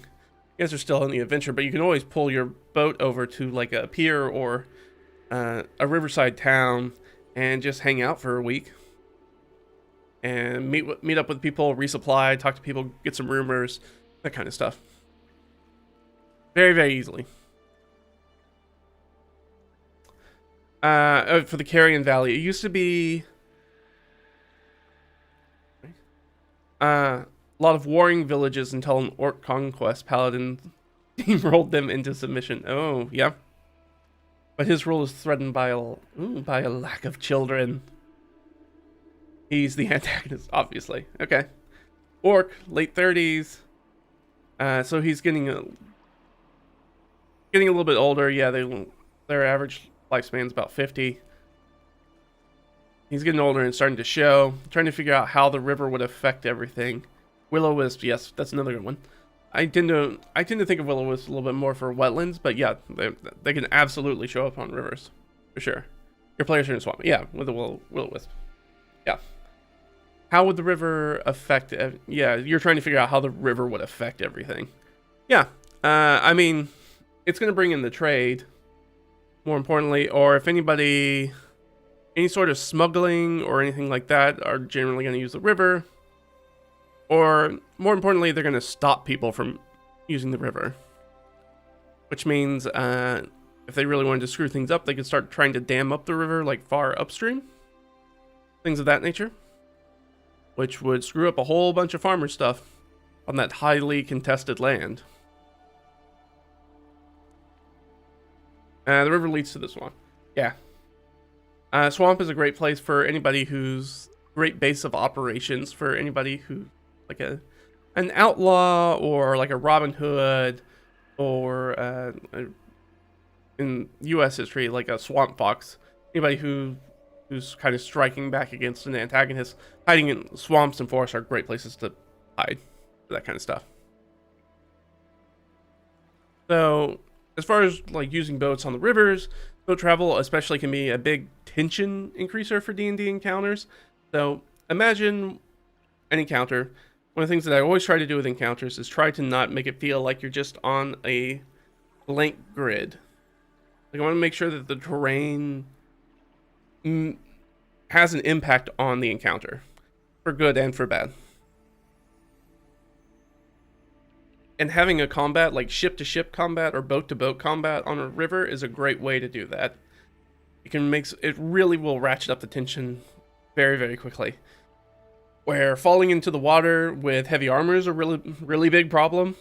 If you haven't ever had to deal with that in the D&D game, you push your fighter in plate mail overboard, and that guy, if the water's deep, he's not gonna be able to swim up. They're just gonna drown down there. It's not great. There's strong currents, debris we talked about being in the way. They can get hit and they get swept along with it. There's underwater adversaries that can grab them and pull them and drown them. And being on something like a boat means that you can't create a lot of distance for your characters who want to be ranged attackers. Like there's only so much boat, and they can't really fundamentally get away from any melee attackers who can swarm over them. AoEs can be really dangerous on board. Especially if you're doing a lot of fire-based spells or like lightning or stuff like that. Like that can just catch your boat on fire. That's not a great thing to do. You also, in that mine, need to protect the vehicle itself from damage. So you can kind of switch your goals when you're doing encounters. Or you have another boat who's, you're traveling down the river, another boat's coming up beside you. And, they've got things like fire arrows and stuff. And you're like, oh, they're not trying to... Rather than just trying to kill the PCs, they're actually just trying to light their ship on fire or their boat on fire. And so that becomes a much different kind of combat where they're like, we're trying to win the combat, but at the same time, we're trying to make sure that we have a boat at the end of the combat too. So you have to make a choice on your turn about whether you're attacking people or trying to make sure that fire doesn't spread on your boat. Which kind of mixes up combat, makes sure that it doesn't stay too stale all the time.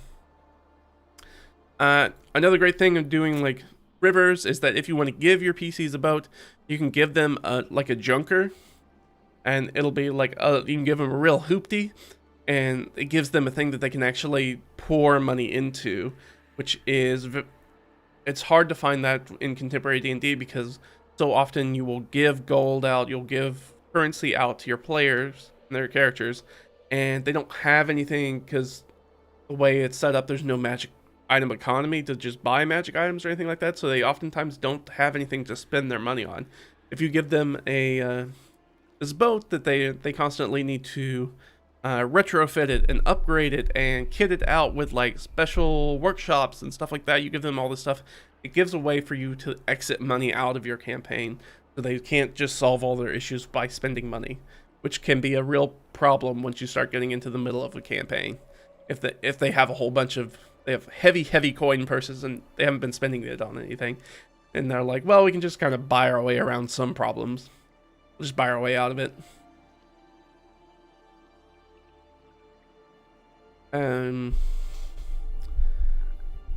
The river leads to the swamp. It's outside the valley. Oh, okay. So it's outside the valley, but close to the players. There's a green hag and outlaws hang out there. Yeah. A black dragon recently moved in. Kevix. Because Kevin is always mean in my experience. Sorry to any Kevins that are nice.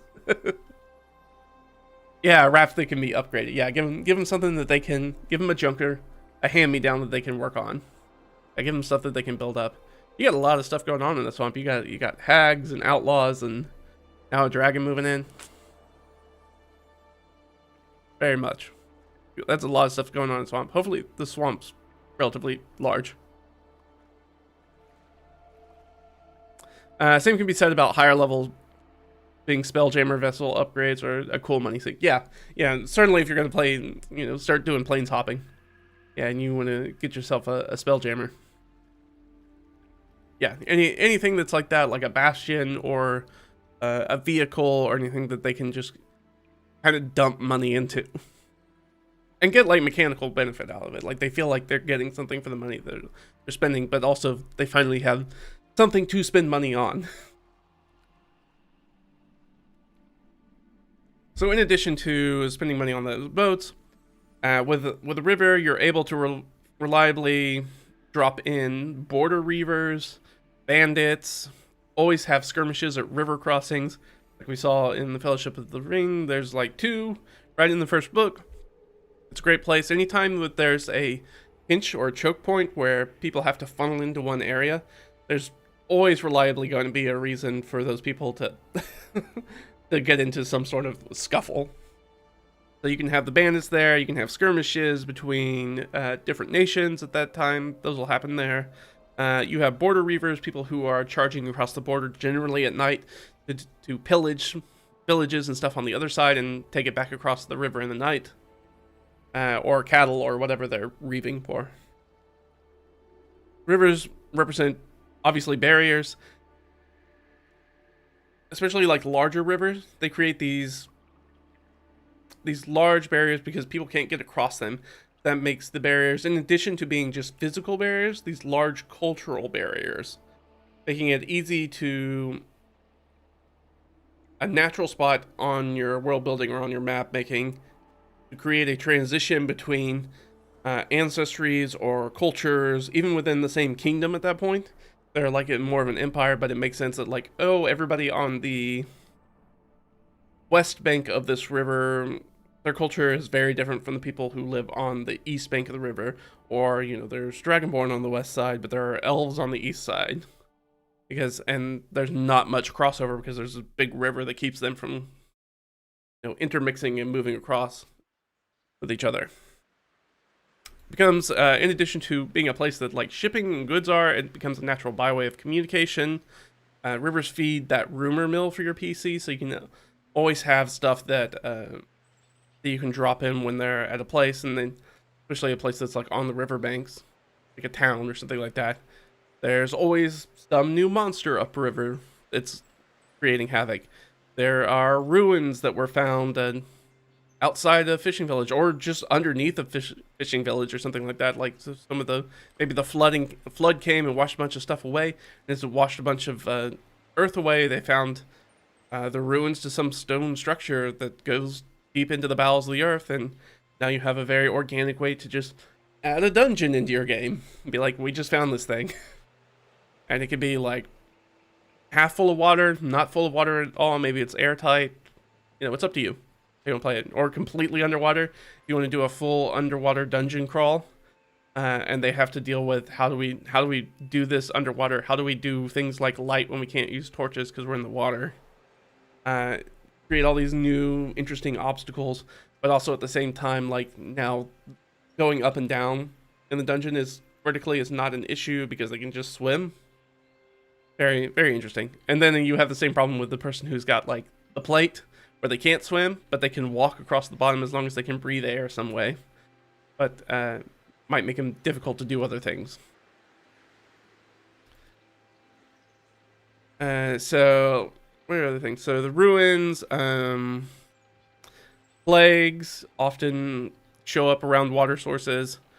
You can always throw in like a corrupted holy spring, at shipwrecks where they hit something in the river.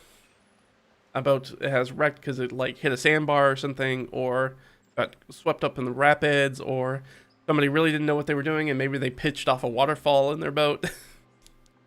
There's always you can always have the odd corpse that's just floating down the river, and it becomes an investigation to try to figure out what's happening. And you know, is it one corpse? Is it many corpses that are floating down the river? Is it just the tint of blood that's in the water that says, oh, there's violence happening upriver? So all the sort of stuff that you can very easily throw into D&D adventures just by having a river around. Yeah, rivers are the highways of the ancient world is an expression for a reason. You are correct. Very correct. Yeah, I only know what fording is because of the Oregon Trail video games. Yep, yeah. You need to. I need to play that now. Yeah, I think you can get access to it for free somewhere, but yeah, I mean, I think that's where a lot of us were introduced to the concept of fords was through the Oregon Trail video game. You are not wrong.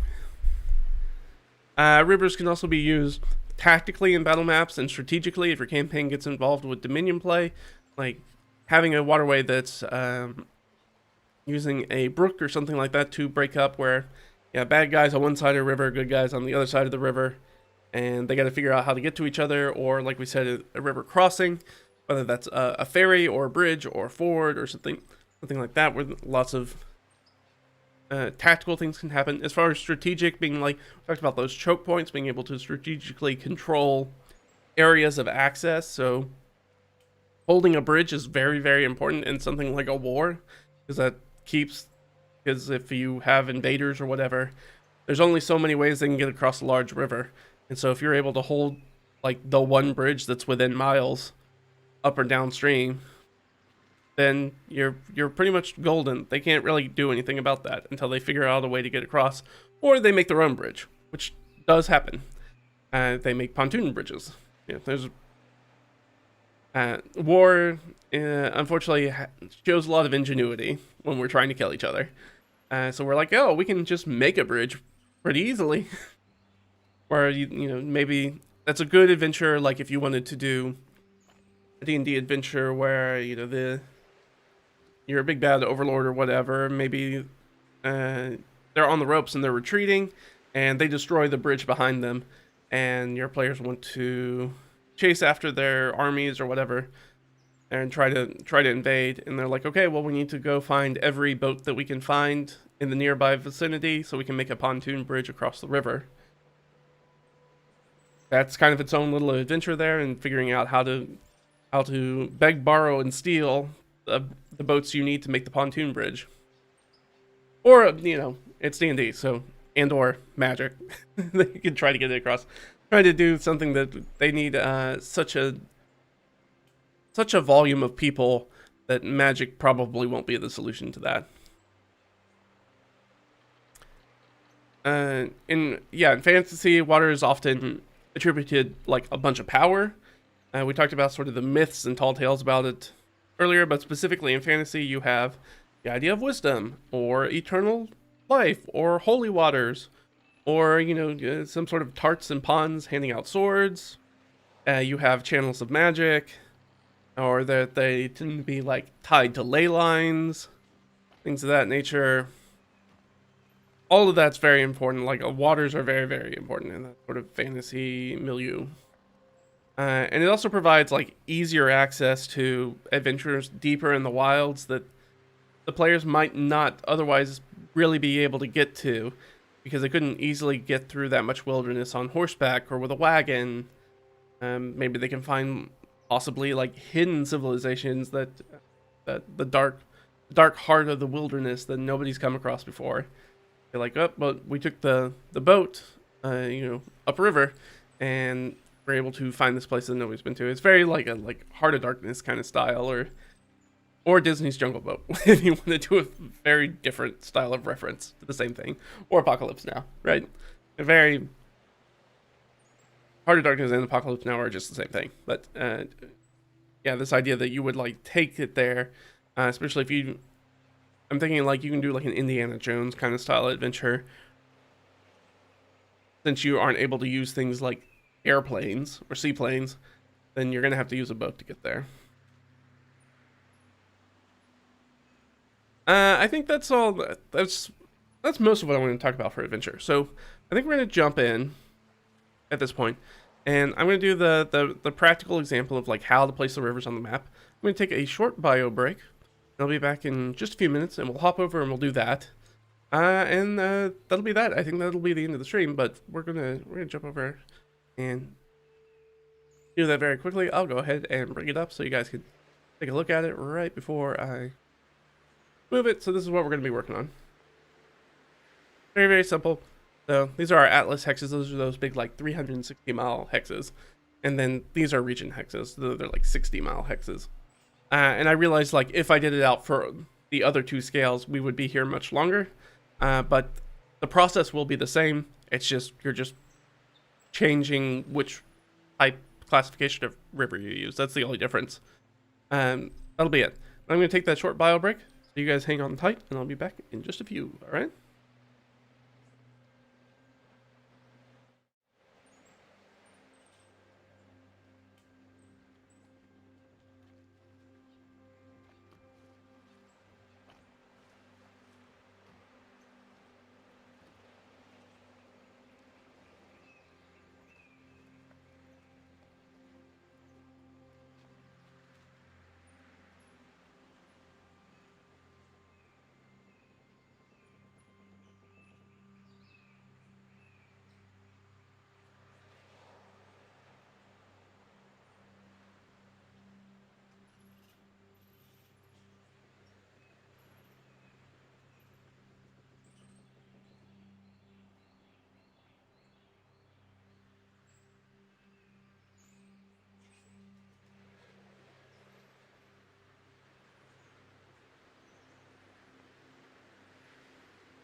let's hop back in.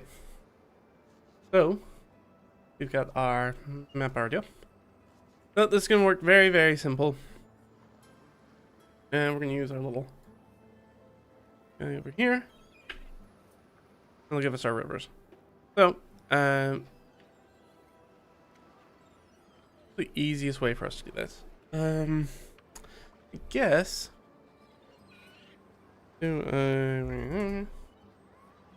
Okay. We are going to need that. I don't need this anymore. Alright, so the way that this generally works is we're just going to start up here. A little selection.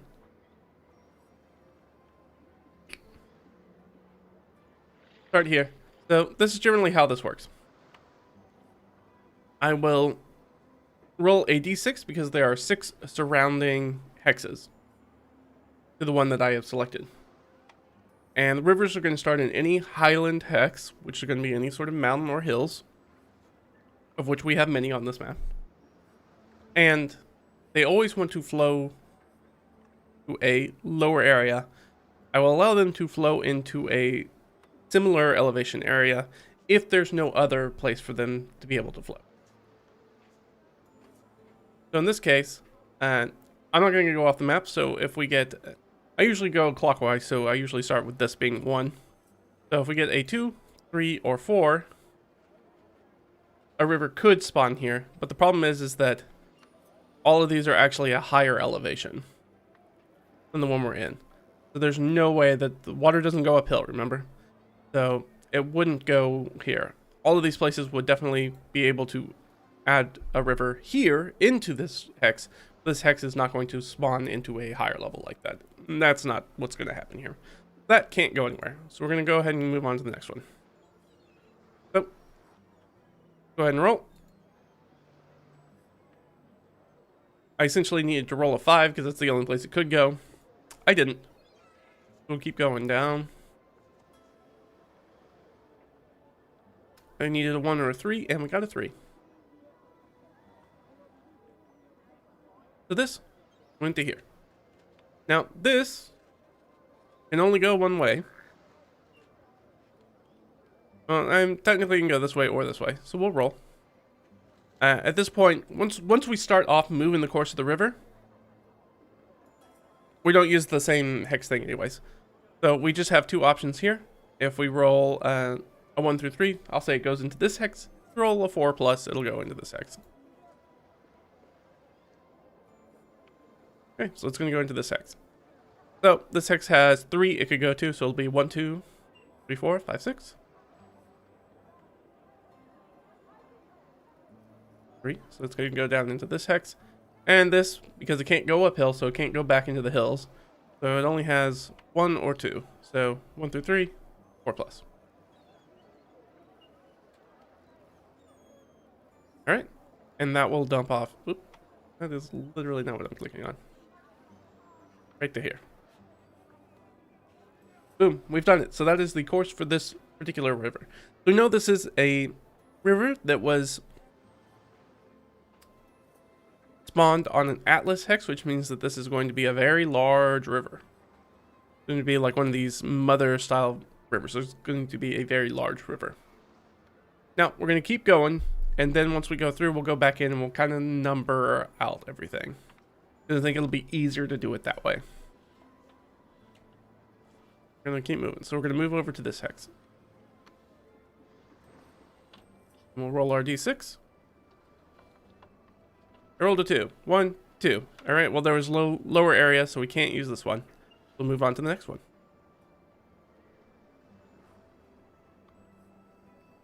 Roll a 3. 1, 2, 3. Okay, so we have a river that's going to start here and go here. Right, there is basically only one option for us to go here, so we don't need to roll for that. It will go here. And because it's going to join this river, we're just going to have it go. And that's what our river looks like here.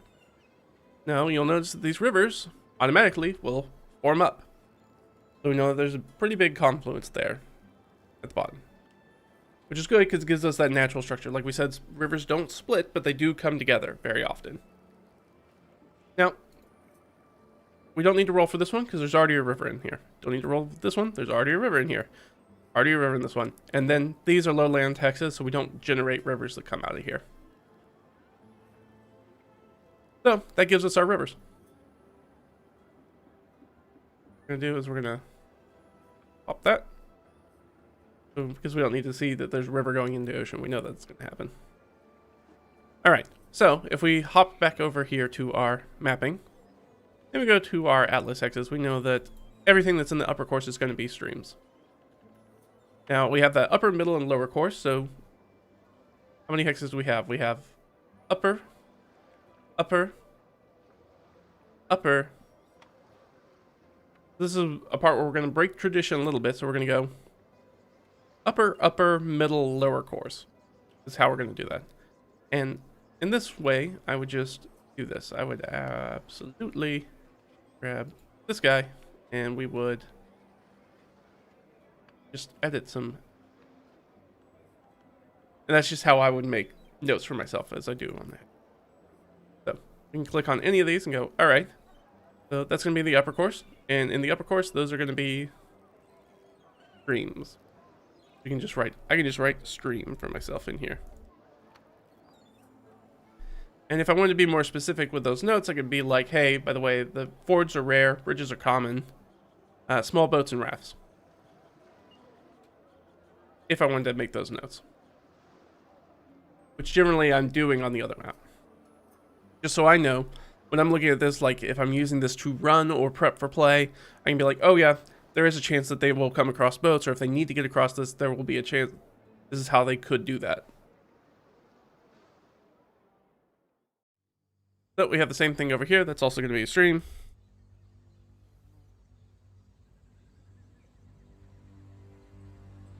I'm going to drop. So we're just going to do this one river course. So this will be a stream too. Almost a highland area. And then as we get here, we're going to change a little bit. We're going to change to... if we wanted to do 4, we could do 4. So we could have done 1, 2, 3, 4. I guess we should do that. No, we're not. Never mind. I changed my mind. We're going to go from... It'll be alright. We're going to go from river and then mother river. This will be a river. Because I didn't want to make that big jump between river to mother river. But it's going to be fine. Because I didn't want to skip over Grand River, but we're going to have those tributaries coming together, so it's going to make sense for it to get much larger like that. We'll put in here our other river. Now this one's very easy. We got the same thing. We got upper course, middle course, lower course. We got that mother down here. And for this middle course, we could do river again, I think. I think that makes the most sense. And that's it. And that's how you make the rivers. Super, super simple. Really easy to kind of like add this stuff in to plot it out. Those look like pretty normally realistic rivers to me. Hopefully they look like realistic rivers to you. I find that it generates relatively what I would assume they'd be quasi-realistic rivers, which is that's our goal, is to get something that is at least going to pass muster. Somebody's gonna look at it and be like, yeah, that's a river, and not think anything about it is particularly weird. We've done that. Perfect. Now, for this one specific example, you'll notice that I have mapped out in our region hexes. I have mapped out bump, bump, bump, bump. Oh, I didn't really map this one out, but it's still the same. So, the problem is that is that what I rolled was not this, which is okay. But we've done the basics, so what I'm going to do is I'm actually going to go in here, and we're going to delete some of this river stuff. Just so we can show you, like, the scaling aspect of it. So if we want to do that, it's going to be we're gonna say that it comes out here. Actually, we'll do it the other way. Bump, bump, bump. But oh, don't do that. Why are you doing that? Unfortunately for this example, I will say that XML is really good at a lot of things. Its river tool is not the greatest in the world, so can be a little bit frustrating because it kind of tends to put stuff together like that. So we're gonna build it as though that was it.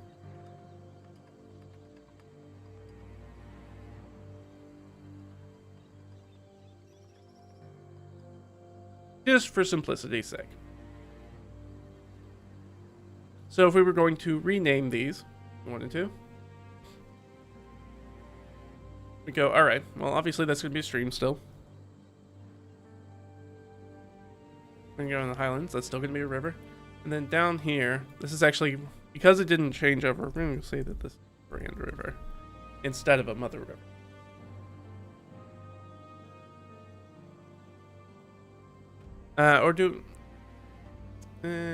Technically it's supposed to be a mother river. Yeah, I guess we should make it a mother river. That's okay. This is more of a hypothetical example than a real example. It would make more sense in a larger context as to why this was a mother river, rather than, because otherwise it doesn't look like it's a particularly potent river. If we wanted to, we could go back in and make this river meet up with this river, which might make that make a little bit more sense, but that's neither here nor there. If we wanted to, we could do like a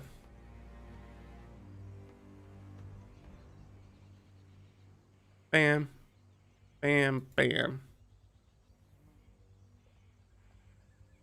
So there, that makes it make a little bit more sense, at least in my brain. Not what I meant to do. All right. So we know where we're going from. We know that we're going to start somewhere up here.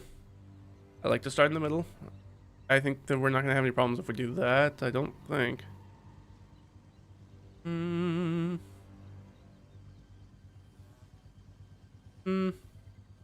Maybe, but that'll be all right. And we're going to end down here. We know this deposits itself down into the sea, so we just need to chart the course. That was one of the things I wanted to do here. We're going to start this off going right here, right from the center here, and it could go low way, so it's because we're not going to go northward. We know we're going to go southward. There's only 1 or 2 places it can go here. So 1 through 3, 4, 5, 6. 3, okay. Now once it hits here, there's only 2 places it can go from here.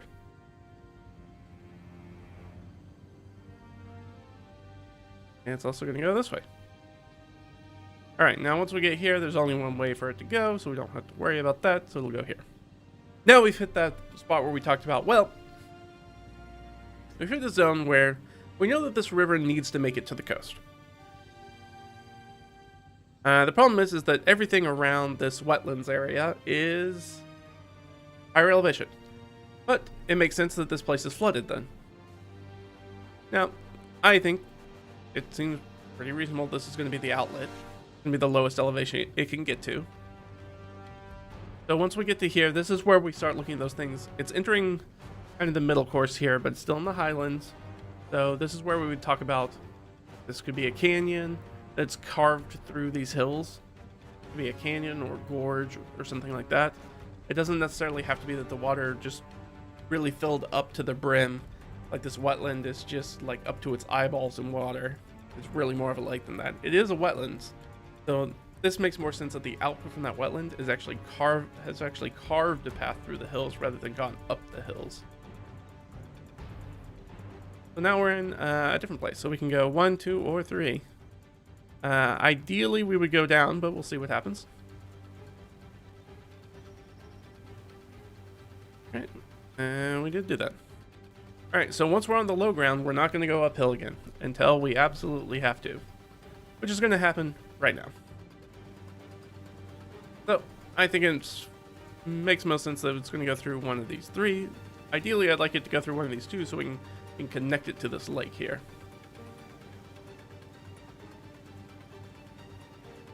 Alright, so we're going to go there. Well, there's immediately a down elevation we can get to. And now we're spoiled for choice. We have basically 4 areas we can go to. So for this one, we'll just roll a d4. Rolled a 3. 1, 2, 3. So we're going here. Makes sense that we'll go to the lowest elevation available to us. We're going to go here. Now, again, we're fully surrounded. Point. Now, I want basically any of these 4 and be okay at this point. Roll another d4. And I rolled a 4. 1, 2, 3, 4. This is gonna have to go here. And now we're in 1, 2, 3.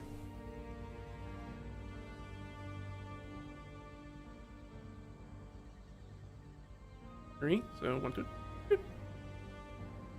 All right, now we're getting into the part we're going to start to see that winding, right? We're starting to see that winding meanders are starting to happen. So we have 1, 2, 3, 4 areas we can go. We'll roll that d4 again. 2, 1, 2.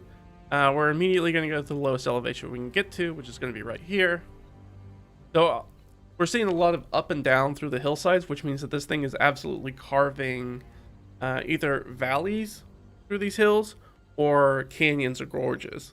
So it just kind of depends on whether the walls are like vertical or just very steep. But it's going to cut through them rather than going uphill.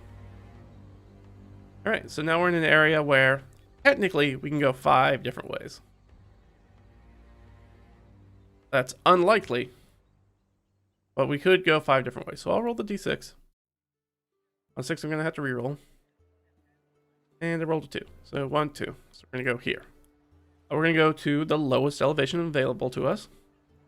It's only one spot. And there's only one other area we can go to here that's of a similar elevation, which will be here. Same thing. That's going to immediately take us into the forest. And from here we have 1, 2.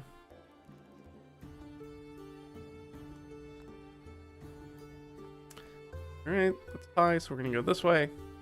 Alright, so we have... technically, we have 3 ways available to us. So 1, 2, or 3. Alright. Luckily, we're not going to do a weird bend around this mountain, which is nice. But I did want to put it on there because rivers have weird paths sometimes. They don't go the way you think they should. Alright, we got 4 down here. From left to right. All the way to the right. Only one way to go, which has to be here. Now, we're in a position where technically it should probably just dump out into the sea, but it could curl a little bit more. So this is the lower course. Lower courses meander a whole bunch. So there's 1, 2, 3.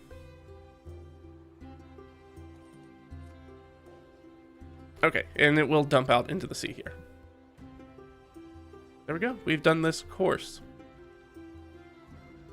So, as we know our ideas. We know that this is our lower course. We also know that there is another river that's going to show up here. So it's going to show up in one of these 2 hexes and kind of come in. I'm thinking what makes the most sense to me is that this confluence will be this lake up here. So I'm not even going to roll for it. I'm just going to say, hey, this river comes in right here. We just have another feeder in here. Now, normally what I do is I then go back and knock out the things that go through the water. Just for more of an aesthetic thing. As you can see, we've got a river.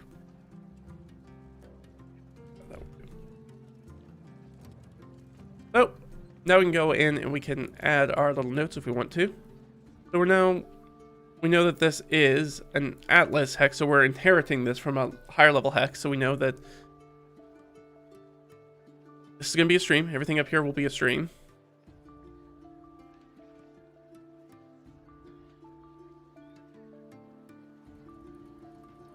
In this upper course,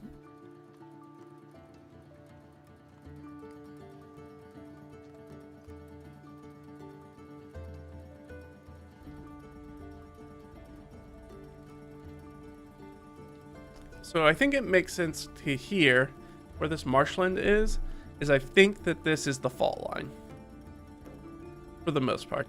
Or at least the first fall line. There'll be a lot of fall lines here. But this is going to be the area where it's like, oh, it comes out of here. There's probably a big waterfall, I think, that dumps it down into this wetlands area where all that water crashes down into this area and then it's really turgid and then stills and then soaks into the ground, and it can't carve through this rock fast enough. That's why you have this just absolutely infused area of earth with all this water standing. And then it's going to start cutting through here. And as it starts cutting through there, we're going to move our course. So I might say this stream. I might say that this is the fall line. So if that's the case, we will actually change our course to river.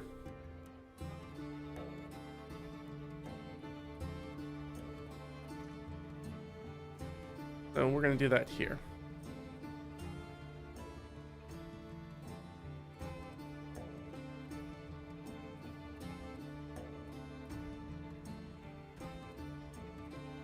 And all of these are just going to be river.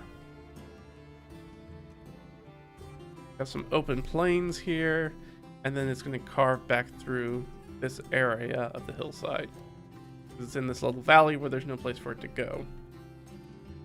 Now, it can make it seem like, because we're looking at a very two-dimensional top-down representation, that's just like hill, water comes out into flat ground, back up into the hill. So it makes it feel like it's just like a bowl, almost, that's sitting in. So it's coming out and then going across, and then it seems like it goes uphill. But remember that this is still a very uplandsy place. So we're assuming the bottom is flat. The bottom is probably a little bit more like that. That's probably more like what this valley's like. There's already going to be a slope. So it's not necessarily the headwaters. This area where the water is coming out into this valley is at a higher elevation to where it's going into these hills. These hills on the other side will be of lower elevations. That's what the river map is telling me about it. Down here, and we got our river. And as it does a confluence here into this nice lake, nice highland lake here that has two tributaries coming into it, and then it's only going to have that one outflow. And once we hit there, now we're talking about, this is probably an area that I would say is Grand River.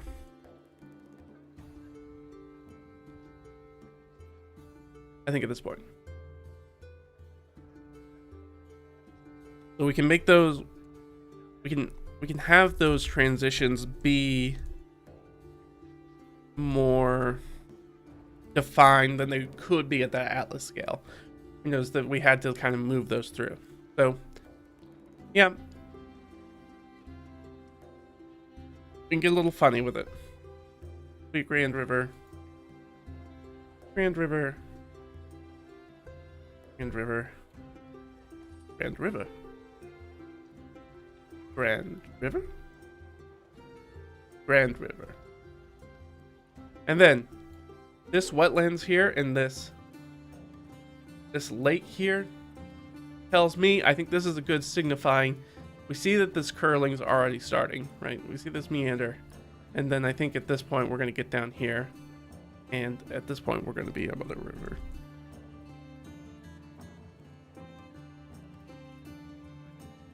All the flow in the lowlands basin here.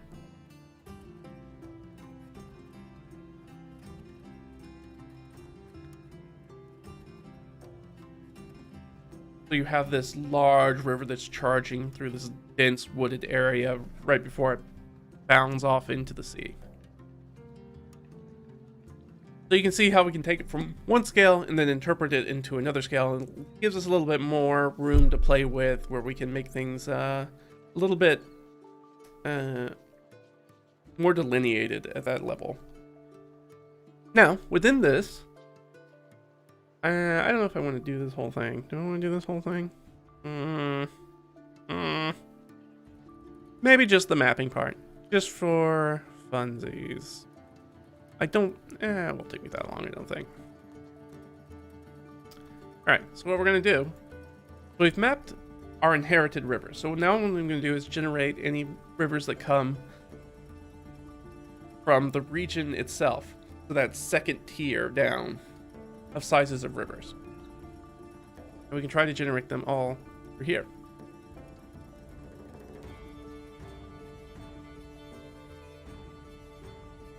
Alright, well I can't do one. On to this one. 1, 2, 3. Okay, well I could only go to that hex. And from there, it has to go into this one.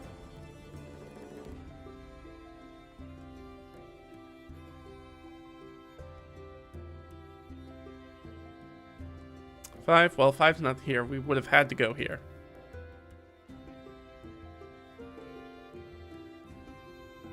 Remember that we have to take the lowest elevation if we can get it. Nope, can't do that. Can't do a 6. 4. 1, 2, 3, 4. We can do that. So you have this that flows into this area and then can't go anywhere.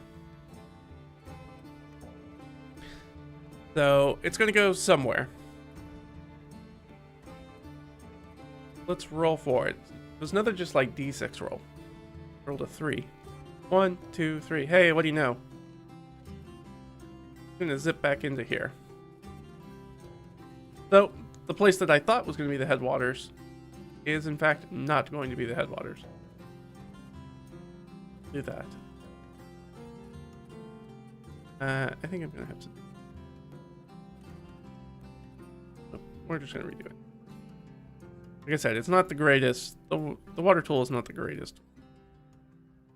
I feel like they have updated it, and it's even more wonky than it used to be. There we go. Alright, well, we don't need to check here because there's already a river running through it. That's lowlands, so we don't check to generate there, so we have to generate here. I rolled a 6. Can't do that. Already a river here, so we're going here.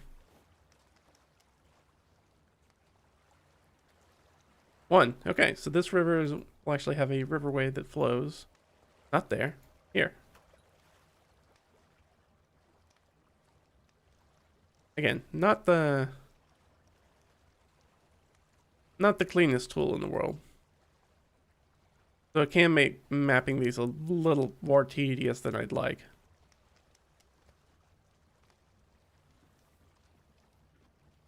Again, it really did not used to be this bad. I feel like it's gotten way, way worse.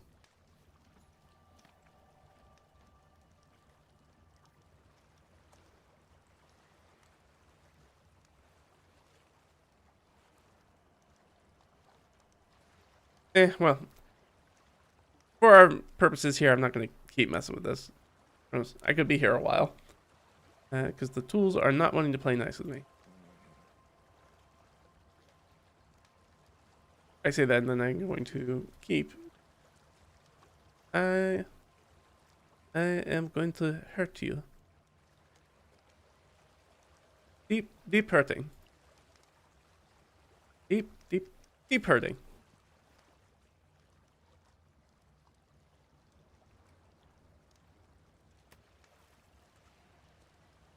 On the gun.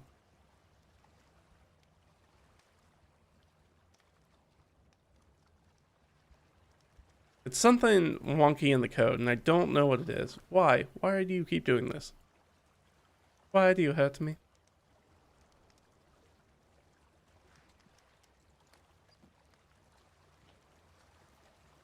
I said I wasn't going to screw around with this, and then I continued to screw around with it.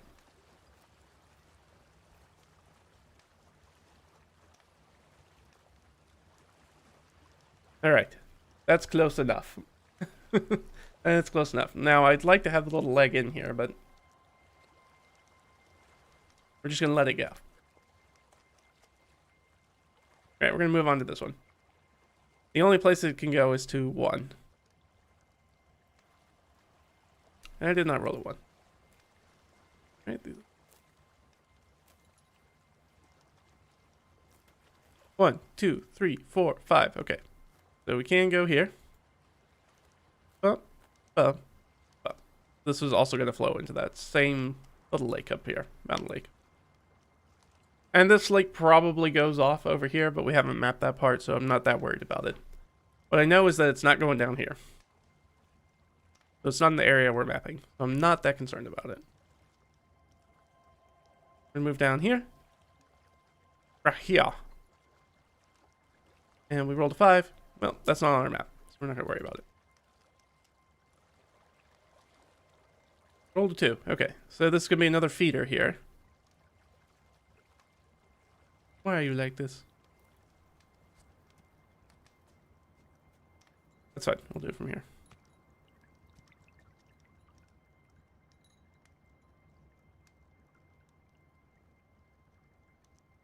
Alright. I'm not gonna mess with it, but it meets with this one. Again, if you were hand drawing or you have a different tool that helps with this, this will go a lot smoother for you. This is a very particular foible of an otherwise very nice and very free hex mapping tool.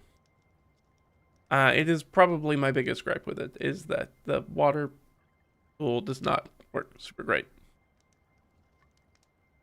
Alright, but there's something here. There's already one there. Oop, not what I'm trying to do. Right here. So it can be a little tedious. This is a nice, like, chill down, cool down after a day. Kind of hang out, kind of vibe. A little bit of world building. Gonna go boop. Here. Now, where would this go? It would go to the lowest elevation point, which I think is going to have to be here. Can't imagine it's not there.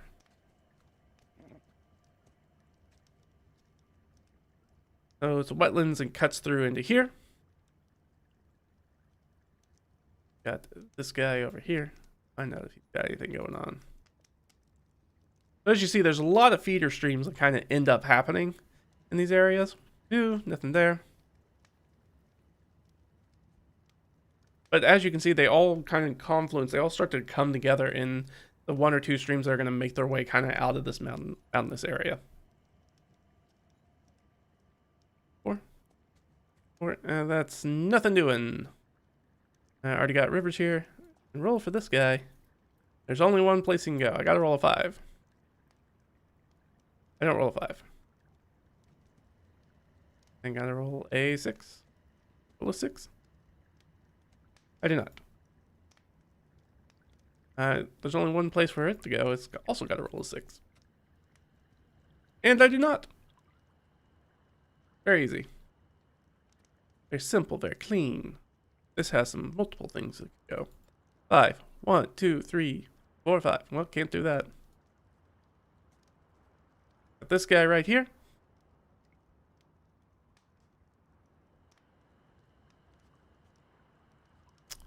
A 3.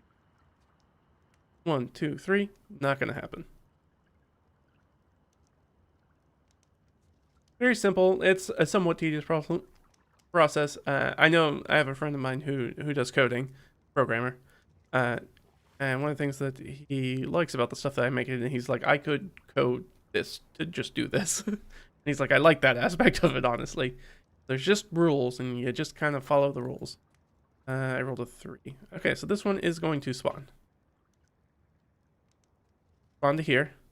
So we've got one or two options it can go to. Well, technically 3. It could go here. So 1, 2, 3. 1. Okay.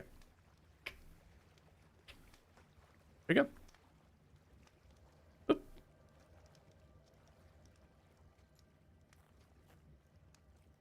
Keep forgetting to switch my tool.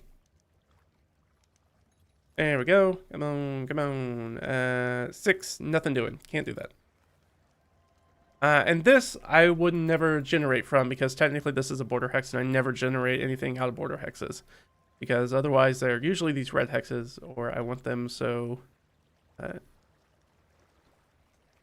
that way I can't see them. There it is. Turn it off. Because I don't want to get something lost, because usually I'll do something like this, which allows me to hide the border hexes if there's stuff in there, so I can see the larger hex scales. So I can see the atlas hexes. Because usually I would fill in, like we've seen on the Caliphate map, is I fill in all the little red border hexes that tell them with, you know, uh, actual landforms, like actual biomes or natural geography.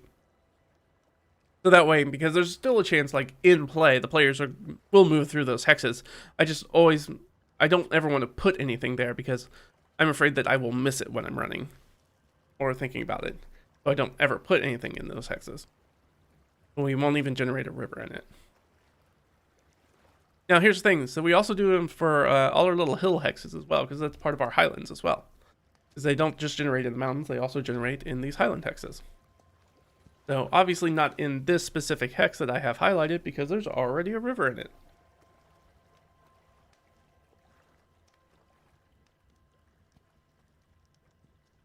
Let's put tea on my hand. Luckily it's not too hot. I'll be going, yow! Alright. Let's roll. 6. Well, can't do that. Already has a river. Already has a river. Already has a river.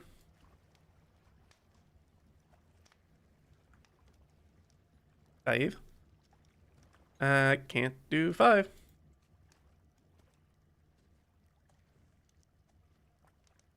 6. Can't do 6. Because we've got lower elevations. We always want to defer to the lower elevations. 3. 1, 2, 3. Nope. Anything here? 2. 1, 2. So there is one that kind of, there's a little spring here.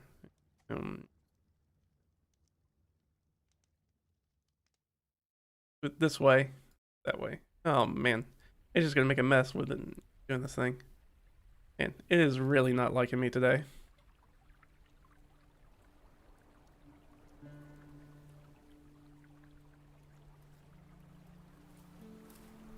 And it just really does not like me today for whatever.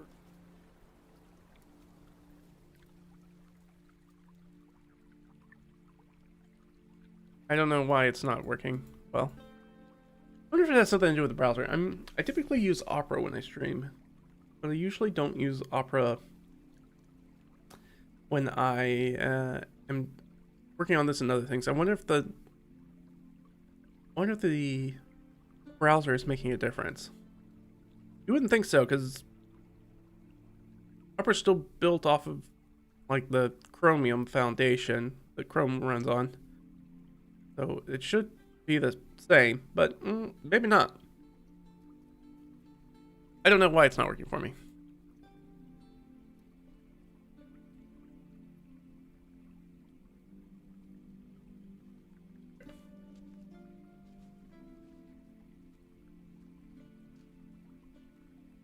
Okay. That's not working. Oh, now you're gonna work. Okay. Fantastic. Alright. Good enough work for government. We'll keep moving. Like I said, it's usually not this bad. 1, 2, 3, 4. Can't do that.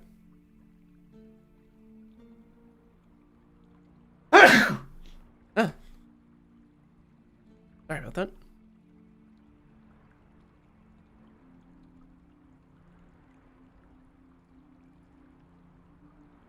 And let's roll. 6. Can't do anything about that. This already has a river in it. Please don't try to go into that same basin. 1, 2, 3, 4. Can't do anything about that. That's already got a river in it.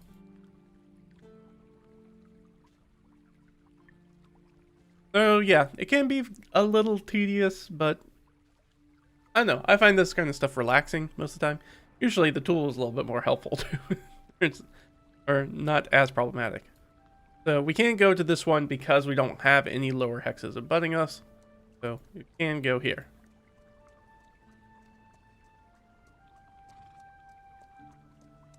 You know, already has a river in it. This one, half one. I've been toying with, not sure that I want to change up some of the hills, because when it has the opportunity to generate a lot of,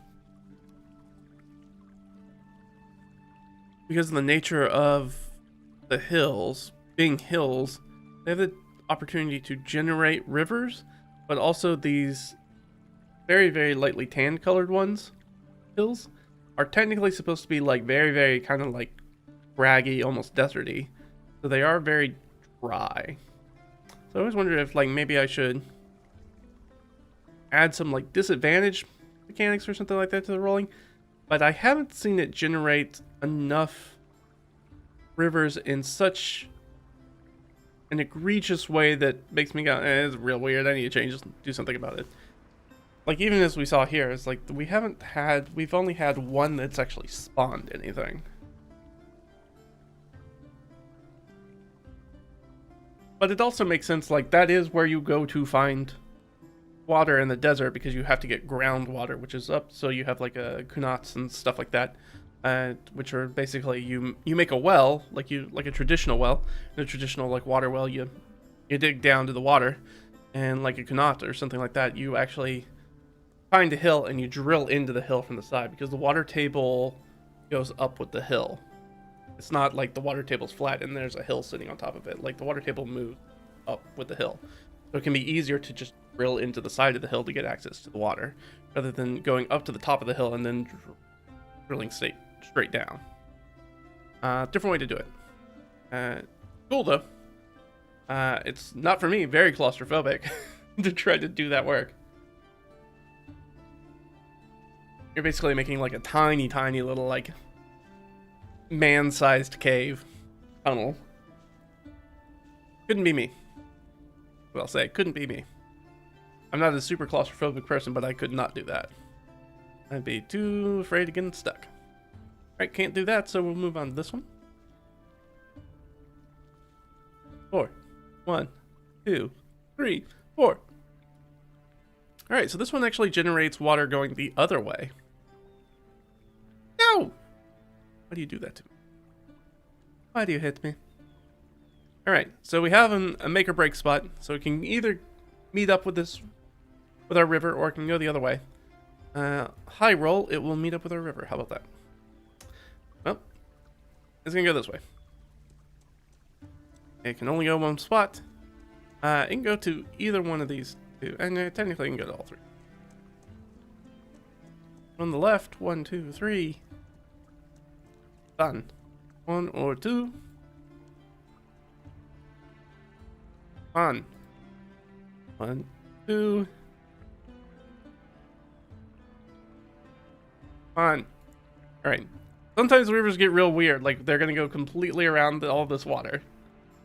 That would be very weird, but it could happen. 1, 2, 3, 4. D4 for this one.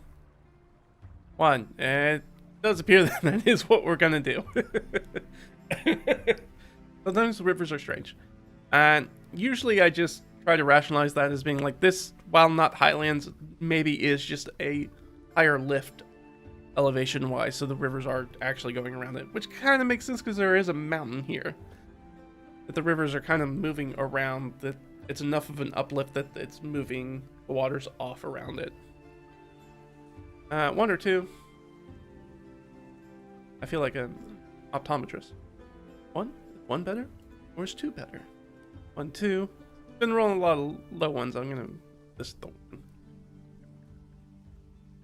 Now I'll roll high. Yeah.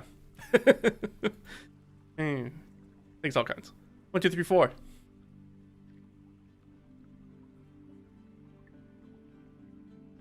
One, 2. We finally hit the wetland. Yay! We hit one of these wetlands. Fabulous. We have 5 places we can go from here.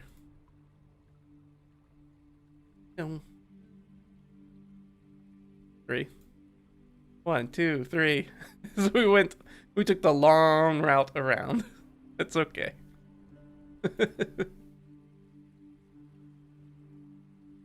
One. This is the point where it's starting. I'm really just doing it because it's a little too silly.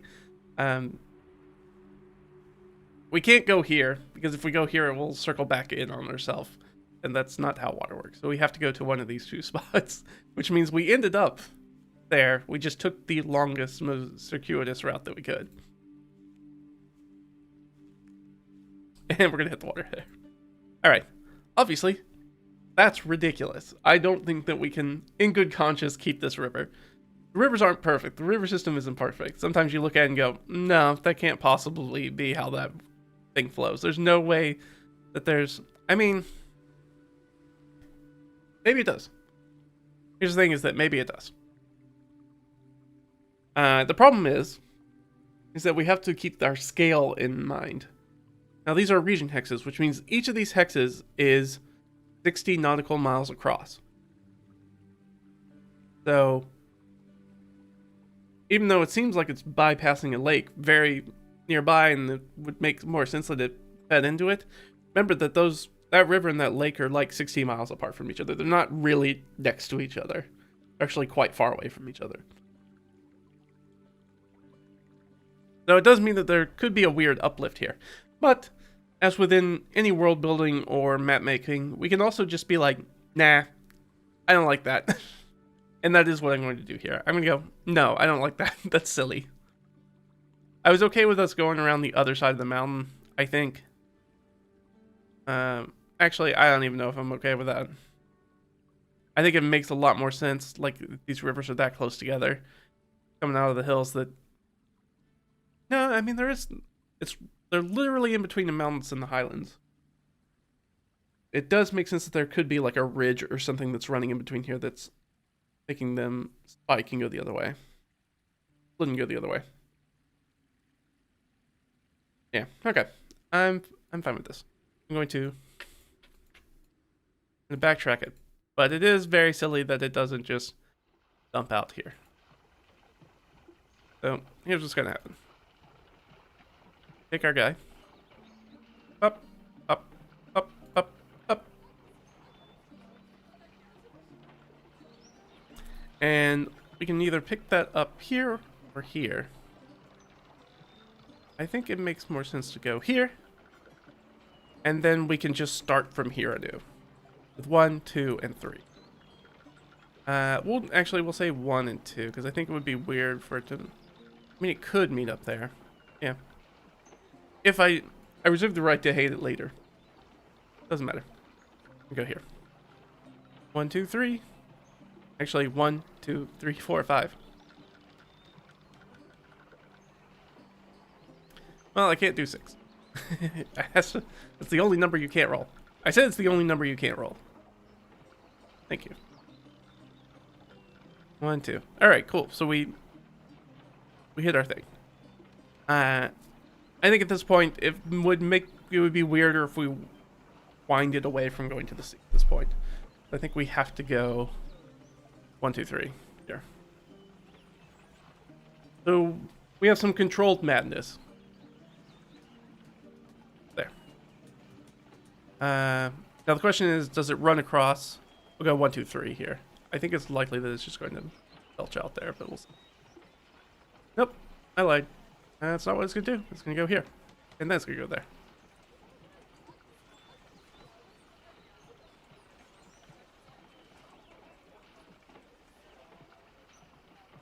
So, that was a it was an adventure we went on. This waterway has an adventure going. So it kind of, there's a split. It kind of goes around where this mountain is, and hooks up with this lake and swamps on the other side, and then reconnects with that really, really close down there at the estuary of the river, just about. I mean, it looks like the estuary here. That could be 15 miles before it reaches the coast. It's important to always keep the map scale in check. You really only need to worry about those nitty-gritty details when we get down to like the league hexes, when it's like, is there really a reason why it didn't go to the lake that's like a mile away? Is there really that much change in the topography of the land that makes sense for that? That's to the point where we can be really stingy and be like, no, probably not. We're just going to retroactively. But this I'm okay with. It makes a weird landform. Like, this is interesting to look at. And interesting's okay. I don't have any problems with interesting. Let's move on. I mean, I guess I can. I guess I should.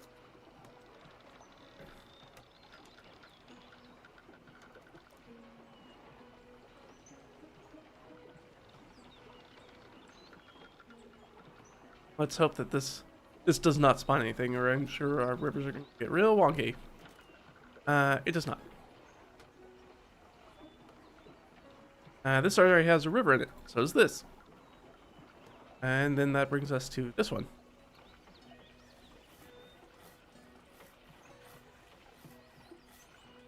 Four. 1, 2, 3. 1, 2, 3, 4. Well, that can't do anything. Alright, so that leads us down to here, and we're almost at the end of generating our rivers at this scale.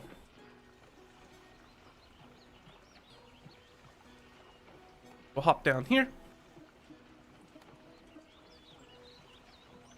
And we rolled a 6.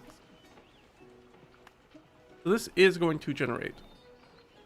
And it's going to go, surprisingly, right here. Okay. That's fine. We just know that there's topographically something wonky that's going on in this area. That could always be some inspiration for some sort of adventure. Maybe there's some sort of unnatural uplift happened here. And people could go send some adventurers to investigate that. Maybe there's some sort of monster or old ruins or who knows. Bubbling under the surface. We can check these. We got a few hills check, and then we'll be good with this. 4. 1, 2, 3, 4. Can't do that.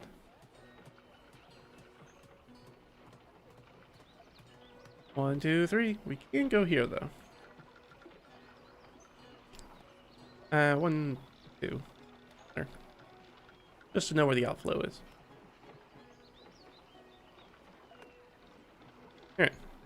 Alright. We have one more guy down here that we can check.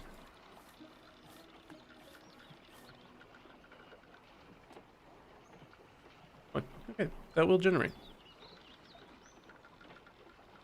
Okay, so we have 1, 2, 3. Go. I mean, technically we could go back up here. We could. I'll let it do 4. 1, 2, 3, 4.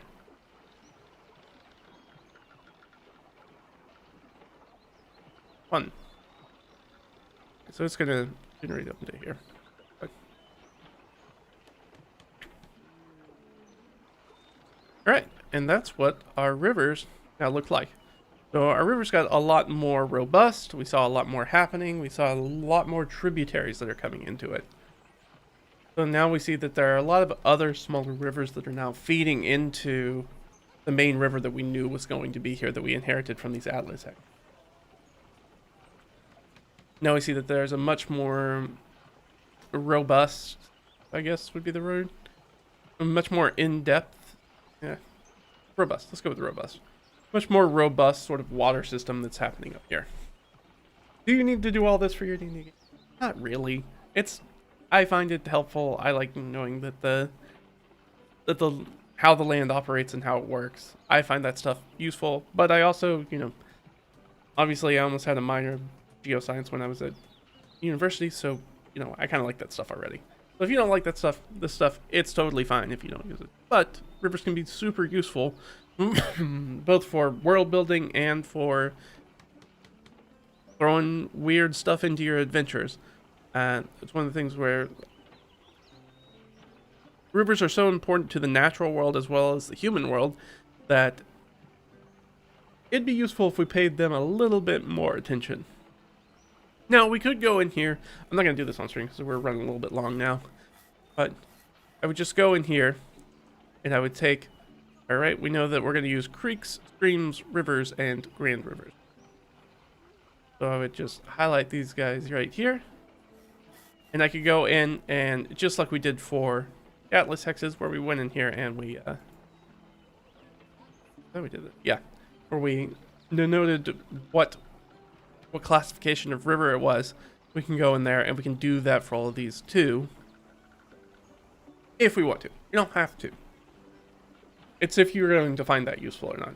What we need to know, what is useful is we'll know that, hey, in this upper area, you know, there are a few people who can get by. And if you get up into like this marsh or this swamp up here, you're going to be able to, you know, have some canoes or punts or something like that and be able to get around a little bit, which is super useful, especially for specifically this one. Or if you get obviously up here in this little lake, you'll be able to do that. As we get into the streams and rivers, we'll drop down into here, and once you guys are in here, yeah, you'll be able to get access and be able to move around in the waterways very easily this way. And like we said, most of this stuff seems to be cutting right through, creating a lot of canyons right through some hillsides, those very narrow V-shaped valleys for the most part, and cutting gorges and canyons through these especially drier hillsides. And then it's going to crash out. This is basically our other fall line here, right? This is our other transitional point where it comes out of the highlands. So if we wanted to do we could go through here and be like, there's another fall line essentially here. If we wanted to do that. As it drops down into the lowlands basin. And then we see it gets all super wiggly, more wiggly than it was up here, naturally. And these run pretty straight for the most part.